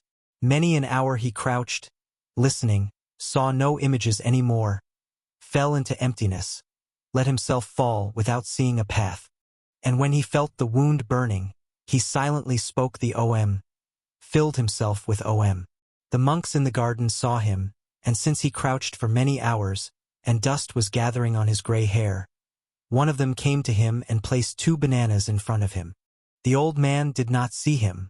From this petrified state, he was awoken by a hand touching his shoulder. Instantly, he recognized this touch, this tender, bashful touch, and regained his senses. He rose and greeted Vasudeva, who had followed him. And when he looked into Vasudeva's friendly face, into the small wrinkles, which were as if they were filled with nothing but his smile, into the happy eyes, then he smiled too. Now he saw the bananas lying in front of him, picked them up, gave one to the ferryman, ate the other one himself. After this, he silently went back into the forest with Vasudeva, returned home to the ferry. Neither one talked about what had happened today, neither one mentioned the boy's name, neither one spoke about him running away, neither one spoke about the wound.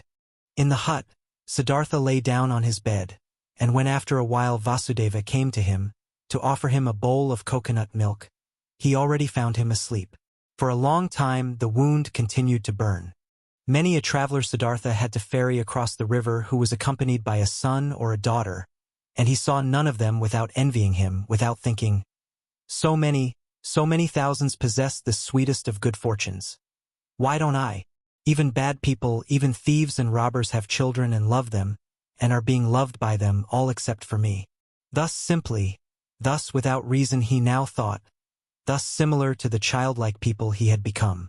Differently than before, he now looked upon people, less smart, less proud, but instead warmer, more curious, more involved. When he ferried travelers of the ordinary kind, childlike people, businessmen, warriors, women, these people did not seem alien to him as they used to.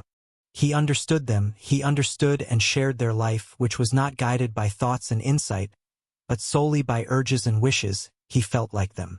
Though he was near perfection and was bearing his final wound, it still seemed to him as if those childlike people were his brothers. Their vanities, desires for possession, and ridiculous aspects were no longer ridiculous to him, became understandable, became lovable, even became worthy of veneration to him. The blind love of a mother for her child, the stupid, blind pride of a conceited father for his only son, the blind, wild desire of a young, vain woman for jewelry and admiring glances from men, all of these urges, all of this childish stuff, all of these simple, foolish, but immensely strong, strongly living, strongly prevailing urges and desires were now no childish notions for Siddhartha anymore. He saw people living for their sake, saw them achieving infinitely much for their sake, traveling, conducting wars, suffering infinitely much, bearing infinitely much, and he could love them for it. He saw life, that what is alive, the indestructible, the Brahman in each of their passions, each of their acts. Worthy of love and admiration were these people in their blind loyalty, their blind strength and tenacity. They lacked nothing. There was nothing the knowledgeable one, the thinker, had to put him above them except for one little thing, a single, tiny, small thing. The consciousness, the conscious thought of the oneness of all life. And Siddhartha even doubted in many an hour whether this knowledge, this thought was to be valued thus highly, whether it might not also perhaps be a childish idea of the thinking people, of the thinking and childlike people. In all other respects, the worldly people were of equal rank to the wise men, were often far superior to them, just as animals too can, after all, in some moments, seem to be superior to humans in their tough, unrelenting performance of what is necessary. Slowly blossomed, slowly ripened in Siddhartha the realization, the knowledge what wisdom actually was, what the goal of his long search was. It was nothing but a readiness of the soul, an ability, a secret art, to think every moment, while living his life, the thought of oneness, to be able to feel and inhale the oneness. Slowly this blossomed in him, was shining back at him from Vasudeva's old, childlike face. Harmony, knowledge of the eternal perfection of the world, smiling, oneness. But the wound still burned. Longingly and bitterly Siddhartha thought of his son, nurtured his love and tenderness in his heart, allowed the pain to gnaw at him, committed all foolish acts of love. Not by itself this flame would go out. And one day, when the wound burned violently, Siddhartha ferried across the river, driven by a yearning, got off the boat and was willing to go to the city and to look for his son. The river flowed softly and quietly. It was the dry season, but its voice sounded strange. It laughed clearly. The river laughed. It laughed brightly and clearly at the old ferryman. Siddhartha stopped. He bent over the water, in order to hear even better, and he saw his face reflected in the quietly moving waters, and in this reflected face there was something, which reminded him, something he had forgotten, and as he thought about it, he found it. This face resembled another face, which he used to know and love and also fear. It resembled his father's face, the Brahmin. And he remembered how he, a long time ago as a young man, had forced his father to let him go to the penitence, how he had bid his farewell to him, how he had gone and had never come back.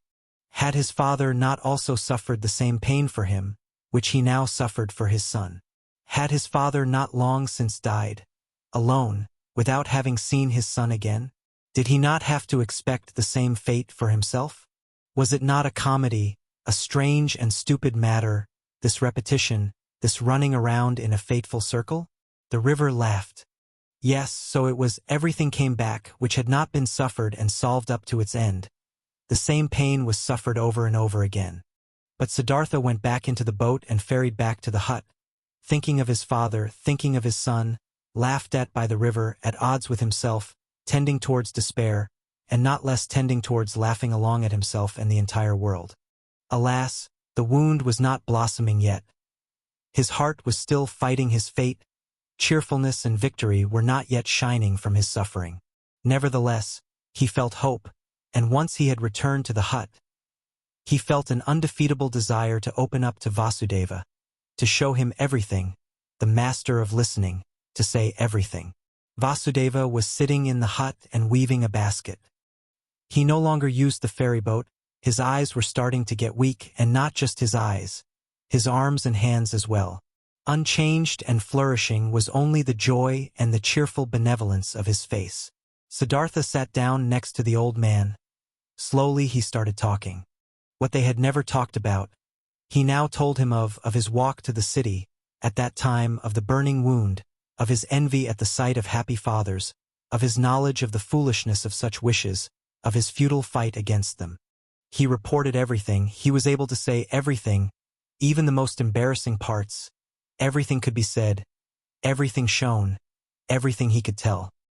He presented his wound, also told how he fled today, how he ferried across the water, a childish runaway, willing to walk to the city, how the river had laughed.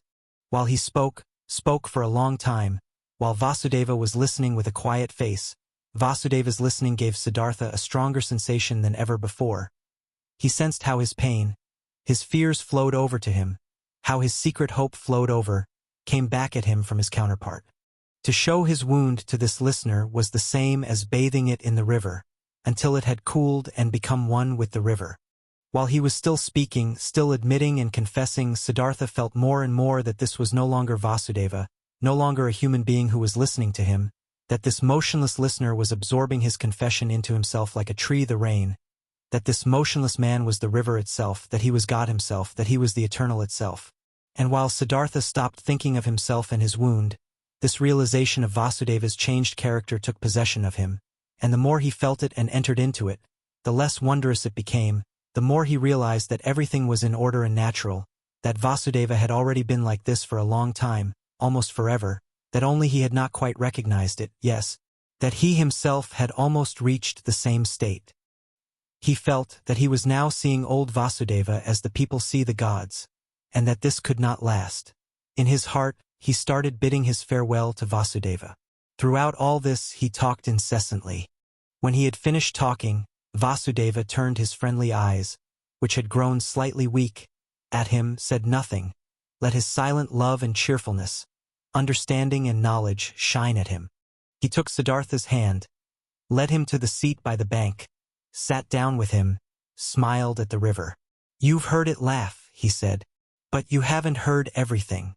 Let's listen, you'll hear more. They listened. Softly sounded the river, singing in many voices. Siddhartha looked into the water, and images appeared to him in the moving water. His father appeared, lonely, mourning for his son. He himself appeared, lonely, he also being tied with the bondage of yearning to his distant son. His son appeared, lonely as well, the boy, greedily rushing along the burning course of his young wishes, each one heading for his goal, each one obsessed by the goal, each one suffering. The river sang with a voice of suffering. Longingly it sang, longingly, it flowed towards its goal, lamentingly its voice sang. Do you hear? Vasudeva's mute gaze asked. Siddhartha nodded. Listen better, Vasudeva whispered. Siddhartha made an effort to listen better. The image of his father, his own image, the image of his son merged, Kamala's image also appeared and was dispersed, and the image of Govinda and other images, and they merged with each other, turned all into the river, headed all, being the river, for the goal, longing, desiring, suffering, and the river's voice sounded full of yearning, full of burning woe, full of unsatisfiable desire. For the goal, the river was heading, Siddhartha saw it hurrying, the river, which consisted of him and his loved ones and of all people he had ever seen.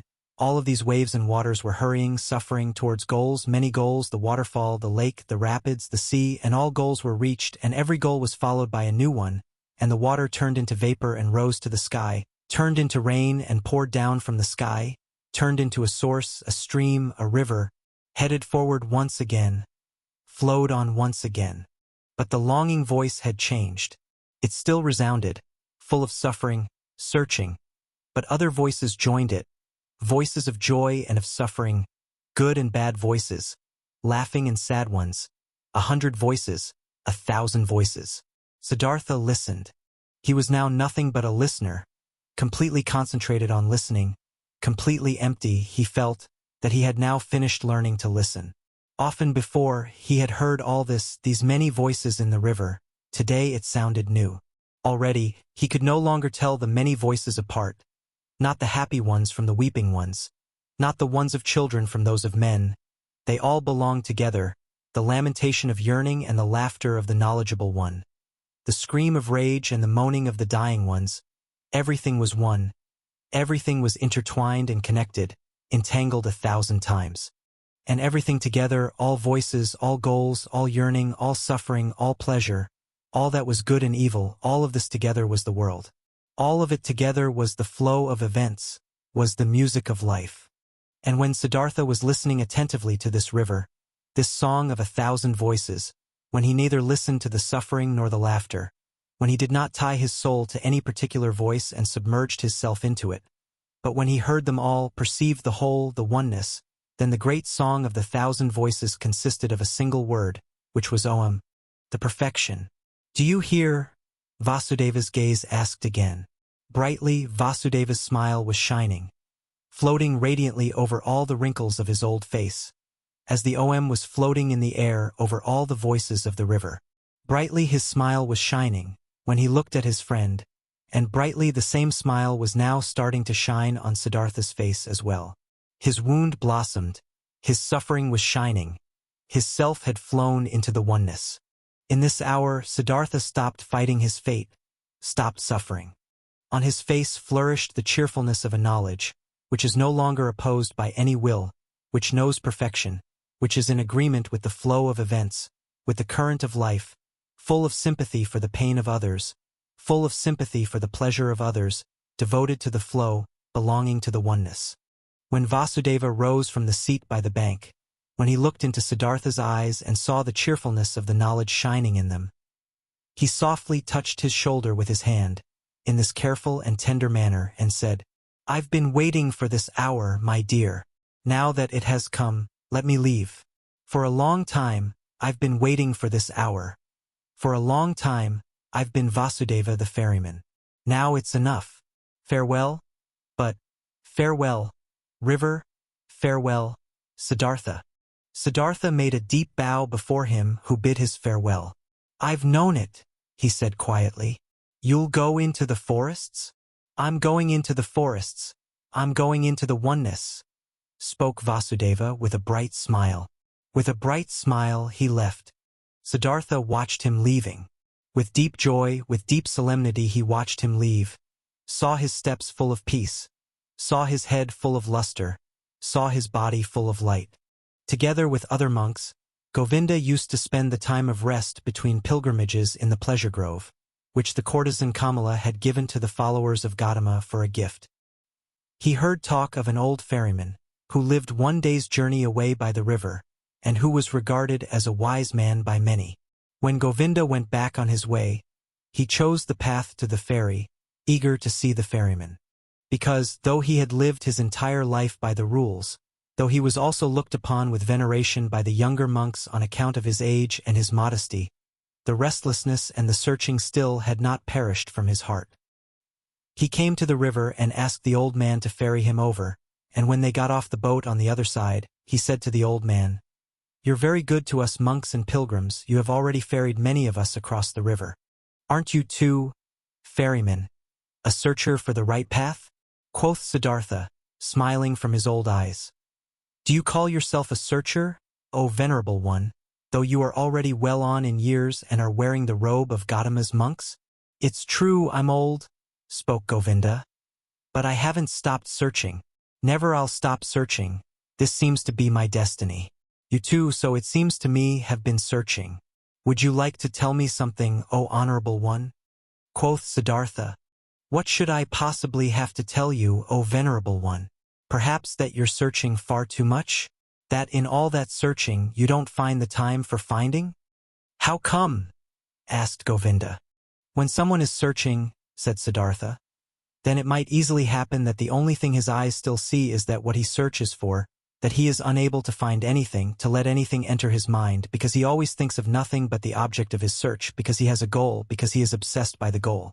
Searching means having a goal, but finding means being free, being open, having no goal.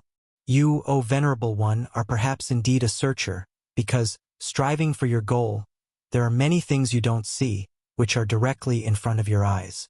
"I don't quite understand yet," asked Govinda. "What do you mean by this?" Quoth Siddhartha, "A long time ago, O venerable one, many years ago, you've once before been at this river and have found a sleeping man by the river, and have sat down with him to guard his sleep. But, O Govinda, you did not recognize the sleeping man." Astonished, as if he had been the object of a magic spell, the monk looked into the ferryman's eyes. "Are you Siddhartha?" he asked with a timid voice. "I wouldn't have recognized you this time as well. From my heart, I'm greeting you, Siddhartha. From my heart, I'm happy to see you once again. You've changed a lot, my friend. And so you've now become a ferryman?" In a friendly manner, Siddhartha laughed. "A ferryman, yes. Many people, Govinda, have to change a lot, have to wear many a robe. I am one of those, my dear. Be welcome, Govinda, and spend the night in my hut." Govinda stayed the night in the hut and slept on the bed which used to be Vasudeva's bed. Many questions he posed to the friend of his youth. Many things Siddhartha had to tell him from his life. When in the next morning the time had come to start the day's journey, Govinda said, not without hesitation, these words. Before I'll continue on my path, Siddhartha, permit me to ask one more question. Do you have a teaching? Do you have a faith or a knowledge you follow which helps you to live and to do right? Quoth Siddhartha, my dear, that I already as a young man, in those days when we lived with the penitents in the forest, started to distrust teachers and teachings and to turn my back to them. I have stuck with this. Nevertheless, I have had many teachers since then. A beautiful courtesan has been my teacher for a long time, and a rich merchant was my teacher, and some gamblers with dice. Once, even a follower of Buddha traveling on foot has been my teacher. He sat with me when I had fallen asleep in the forest on the pilgrimage. I've also learned from him. I'm also grateful to him, very grateful. But most of all, I have learned here from this river and from my predecessor, the ferryman Vasudeva. He was a very simple person, Vasudeva. He was no thinker, but he knew what is necessary just as well as Gautama. He was a perfect man, a saint. Govinda said, still, O Siddhartha, you love a bit to mock people, as it seems to me. I believe in you and know that you haven't followed a teacher. But haven't you found something by yourself? Though you found no teachings, you still found certain thoughts, certain insights, which are your own and which help you to live. If you would like to tell me some of these, you would delight my heart. Quoth Siddhartha, I've had thoughts, yes, and insight again and again. Sometimes, for an hour or for an entire day, I have felt knowledge in me, as one would feel life in one's heart. There have been many thoughts, but it would be hard for me to convey them to you. Look, my dear Govinda, this is one of my thoughts, which I have found. Wisdom cannot be passed on. Wisdom which a wise man tries to pass on to someone always sounds like foolishness. Are you kidding? Asked Govinda. I'm not kidding. I'm telling you what I've found. Knowledge can be conveyed, but not wisdom. It can be found, it can be lived, it is possible to be carried by it. Miracles can be performed with it, but it cannot be expressed in words and taught. This was what I, even as a young man, sometimes suspected, what has driven me away from the teachers. I have found a thought, Govinda, which you'll again regard as a joke or foolishness, but which is my best thought. It says, the opposite of every truth is just as true. That's like this. Any truth can only be expressed and put into words when it is one-sided. Everything is one-sided which can be thought with thoughts and said with words. It's all one-sided, all just one half, all lacks completeness, roundness, oneness. When the exalted Gautama spoke in his teachings of the world, he had to divide it into samsara and nirvana, into deception and truth, into suffering and salvation. Cannot be done differently. There is no other way for him who wants to teach. But the world itself, what exists around us and inside of us, is never one-sided. A person or an act is never entirely samsara or entirely nirvana. A person is never entirely holy or entirely sinful. It does really seem like this because we are subject to deception, as if time was something real. Time is not real, Govinda. I have experienced this often and often again. And if time is not real, then the gap which seems to be between the world and the eternity, between suffering and blissfulness, between evil and good, is also a deception. How come? Asked Govinda timidly. Listen well, my dear, listen well. The sinner, which I am and which you are, is a sinner, but in times to come he will be Brahma again, he will reach the nirvana, will be Buddha, and now see. These times to come are a deception, are only a parable. The sinner is not on his way to become a Buddha. He is not in the process of developing, though our capacity for thinking does not know how else to picture these things. No, within the sinner is now and today already the future Buddha. His future is already all there. You have to worship in him, in you, in everyone the Buddha which is coming into being, the possible, the hidden Buddha. The world, my friend Govinda, is not imperfect, or on a slow path towards perfection. No, it is perfect in every moment. All sin already carries the divine forgiveness in itself. All small children already have the old person in themselves. All infants already have death. All dying people the eternal life. It is not possible for any person to see how far another one has already progressed on his path. In the robber and dice gambler, the Buddha is waiting. In the Brahmin, the robber is waiting. In deep meditation, There is the possibility to put time out of existence, to see all life which was, is, and will be as if it was simultaneous, and there everything is good, everything is perfect, everything is Brahman. Therefore, I see whatever exists as good. Death is to me like life, sin like holiness, wisdom like foolishness.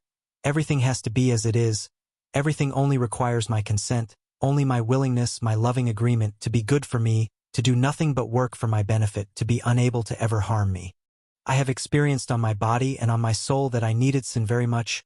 I needed lust, the desire for possessions, vanity, and needed the most shameful despair, in order to learn how to give up all resistance, in order to learn how to love the world, in order to stop comparing it to some world I wished, I imagined, some kind of perfection I had made up, but to leave it as it is and to love it and to enjoy being a part of it. These, O Govinda, are some of the thoughts which have come into my mind. Siddhartha bent down, picked up a stone from the ground, and weighed it in his hand.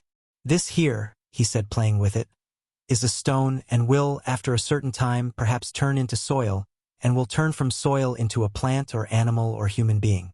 In the past, I would have said, this stone is just a stone, it is worthless, it belongs to the world of the Maya. But because it might be able to become also a human being and a spirit in the cycle of transformations, therefore I also grant it importance. Thus, I would perhaps have thought in the past. But today I think, this stone is a stone, it is also animal, it is also God, it is also Buddha. I do not venerate and love it because it could turn into this or that, but rather because it is already and always everything. And it is this very fact that it is a stone, that it appears to me now and today as a stone. This is why I love it and see worth and purpose in each of its veins and cavities, in the yellow, in the gray, in the hardness, in the sound it makes when I knock at it, in the dryness or wetness of its surface. There are stones which feel like oil or soap, and others like leaves, others like sand, and every one is special and praise the OM in its own way. Each one is Brahman, but simultaneously and just as much it is a stone, is oily or juicy, and this is the very fact which I like and regard as wonderful and worthy of worship. But let me speak no more of this. The words are not good for the secret meaning. Everything always becomes a bit different. As soon as it is put into words, gets distorted a bit silly. Yes, and this is also very good, and I like it a lot. I also very much agree with this, that this what is one man's treasure and wisdom always sounds like foolishness to another person. Govinda listened silently. Why have you told me this about the stone? He asked hesitantly after a pause. I did it without any specific intention. Or perhaps what I meant was that I love this very stone, and the river, and all these things we are looking at and from which we can learn. I can love a stone, Govinda, and also a tree or a piece of bark. These are things, and things can be loved. But I cannot love words. Therefore, teachings are no good for me. They have no hardness, no softness, no colors, no edges, no smell, no taste. They have nothing but words. Perhaps it is these which keep you from finding peace. Perhaps it is the many words. Because salvation and virtue as well, samsara and nirvana as well, are mere words, Govinda. There is no thing which would be nirvana. There is just the word nirvana. Quoth Govinda, not just a word, my friend, is nirvana. It is a thought. Siddhartha continued, a thought, it might be so. I must confess to you, my dear, I don't differentiate much between thoughts and words. To be honest, I also have no high opinion of thoughts. I have a better opinion of things. Here on this ferry boat, for instance, a man has been my predecessor and teacher, a holy man who has for many years simply believed in the river, nothing else. He had noticed that the river spoke to him, he learned from it, it educated and taught him, the river seemed to be a god to him. For many years he did not know that every wind, every cloud, every bird, every beetle was just as divine and knows just as much and can teach just as much as the worshipped river. But when this holy man went into the forests, he knew everything, knew more than you and me, without teachers, without books, only because he had believed in the river.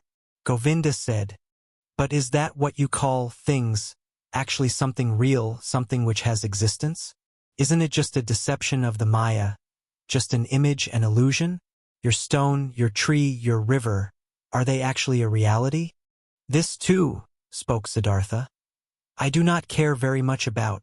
Let the things be illusions or not, after all I would then also be an illusion, and thus they are always like me. This is what makes them so dear and worthy of veneration for me. They are like me. Therefore I can love them. And this is now a teaching you will laugh about, Love, O Govinda, seems to me to be the most important thing of all. To thoroughly understand the world, to explain it, to despise it, may be the thing great thinkers do. But I'm only interested in being able to love the world, not to despise it, not to hate it and me, to be able to look upon it and me and all beings with love and admiration and great respect. This I understand, spoke Govinda. But this very thing was discovered by the Exalted One to be a deception. He commands benevolence, clemency, sympathy, tolerance, but not love. He forbade us to tie our heart in love to earthly things. I know it, said Siddhartha. His smile shone golden. I know it, Govinda. And behold, with this we are right in the middle of the thicket of opinions, in the dispute about words. For I cannot deny, my words of love are in a contradiction. A seeming contradiction with Gautama's words. For this very reason, I distrust in words so much, for I know this contradiction is a deception. I know that I am in agreement with Gautama. How should he not know love, he, who has discovered all elements of human existence in their transitoriness, in their meaninglessness, and yet loved people thus much, to use a long, laborious life only to help them, to teach them. Even with him, even with your great teacher, I prefer the thing over the words, place more importance on his acts and life than on his speeches, more on the gestures of his hand than his opinions. Not in his speech, not in his thoughts, I see his greatness, only in his actions, in his life. For a long time, the two old men said nothing. Then spoke Govinda, while bowing for a farewell. I thank you, Siddhartha, for telling me some of your thoughts. They are partially strange thoughts, not all have been instantly understandable to me. This being as it may, I thank you, and I wish you to have calm days. But secretly he thought to himself, this Siddhartha is a bizarre person, he expresses bizarre thoughts, his teachings sound foolish. So differently sound the Exalted One's pure teachings, clearer, purer, more comprehensible, nothing strange, foolish, or silly is contained in them. But different from his thoughts seem to me Siddhartha's hands and feet, his eyes, his forehead, his breath, his smile, his greeting, his walk. Never again, after our exalted Gautama has become one with the nirvana, never since then have I met a person of whom I felt, this is a holy man. Only him, this Siddhartha, I have found to be like this. May his teachings be strange, may his words sound foolish. Out of his gaze and his hand, his skin and his hair, out of every part of him shines a purity, shines a calmness, shines a cheerfulness and mildness and holiness, which I have seen in no other person since the final death of our exalted teacher. As Govinda thought like this, and there was a conflict in his heart, he once again bowed to Siddhartha, drawn by love. Deeply he bowed to him who was calmly sitting. Siddhartha, he spoke, we have become old men. It is unlikely for one of us to see the other again in this incarnation. I see, beloved, that you have found peace. I confess that I haven't found it. Tell me, O honorable one more word. Give me something on my way which I can grasp, which I can understand. Give me something to be with me on my path. It is often hard, my path, often dark, Siddhartha. Siddhartha said nothing and looked at him with the ever unchanged, quiet smile. Govinda stared at his face, with fear, with yearning, suffering, and the eternal search was visible in his look, eternal not finding. Siddhartha saw it and smiled. Bend down to me. He whispered quietly in Govinda's ear. Bend down to me, like this, even closer, very close. Kiss my forehead. Govinda. But while Govinda, with astonishment, and yet drawn by great love and expectation, obeyed his words, bent down closely to him and touched his forehead with his lips, something miraculous happened to him. While his thoughts were still dwelling on Siddhartha's wondrous words, while he was still struggling in vain and with reluctance to think away time, to imagine nirvana and samsara as one, while even a certain contempt for the words of his friend was fighting in him against an immense love and veneration, this happened to him. He no longer saw the face of his friend Siddhartha, instead he saw other faces, many, a long sequence, a flowing river of faces of hundreds of thousands, which all came and disappeared, and yet all seemed to be there simultaneously, which all constantly changed and renewed themselves, and which were still all Siddhartha. He saw the face of a fish, a carp, with an infinitely painfully open mouth, the face of a dying fish with fading eyes. He saw the face of a newborn child, red and full of wrinkles, distorted from crying. He saw the face of a murderer. He saw him plunging a knife into the body of another person. He saw, in the same second, this criminal in bondage, kneeling and his head being chopped off by the executioner with one blow of his sword. He saw the bodies of men and women, naked in positions and cramps of frenzied love. He saw corpses stretched out, motionless, cold, void. He saw the heads of animals, of boars, of crocodiles, of elephants, of bulls, of birds. He saw gods, saw Krishna, saw Agni. He saw all of these figures and faces in 1,000 relationships with one another, each one helping the other, loving it, hating it, destroying it, giving rebirth to it. Each one was a will to die, a passionately painful confession of transitoriness. And yet none of them died, each one only, transformed, was always reborn, received evermore a new face, without any time having passed between the one and the other face. And all of these figures and faces rested, flowed, generated themselves, floated along and merged with each other, and they were all constantly covered by something thin, without individuality of its own, but yet existing, like a thin glass or ice, like a transparent skin, a shell or mold or mask of water. And this mask was smiling, and this mask was Siddhartha's smiling face, which he, Govinda, in this very same moment touched with his lips. And Govinda saw it like this smile of the mask, this smile of oneness above the flowing forms, this smile of simultaneousness above the 1,000 births and deaths. This smile of Siddhartha was precisely the same, was precisely of the same kind as the quiet, delicate, impenetrable, perhaps benevolent, perhaps mocking, wise, 1,000-fold smile of Gautama, the Buddha, as he had seen it himself with great respect 100 times. Like this, Govinda knew the perfected ones are smiling, not knowing any more whether time existed, whether the vision had lasted a second or 100 years, not knowing any more whether there existed a Siddhartha, a Gautama, a me and a you, feeling in his innermost self as if he had been wounded by a divine arrow, the injury of which tasted sweet, being enchanted and dissolved in his innermost self. Govinda still stood for a little while bent over Siddhartha's quiet face, which he had just kissed, which had just been the scene of all manifestations, all transformations, all existence. The face was unchanged, after under its surface the depth of the 1,000-foldness had closed up again. He smiled silently, smiled quietly and softly, perhaps very benevolently, perhaps very mockingly, precisely as he used to smile, the exalted one. Deeply, Govinda bowed. Tears he knew nothing of ran down his old face. Like a fire burned the feeling of the most intimate love, the humblest veneration in his heart.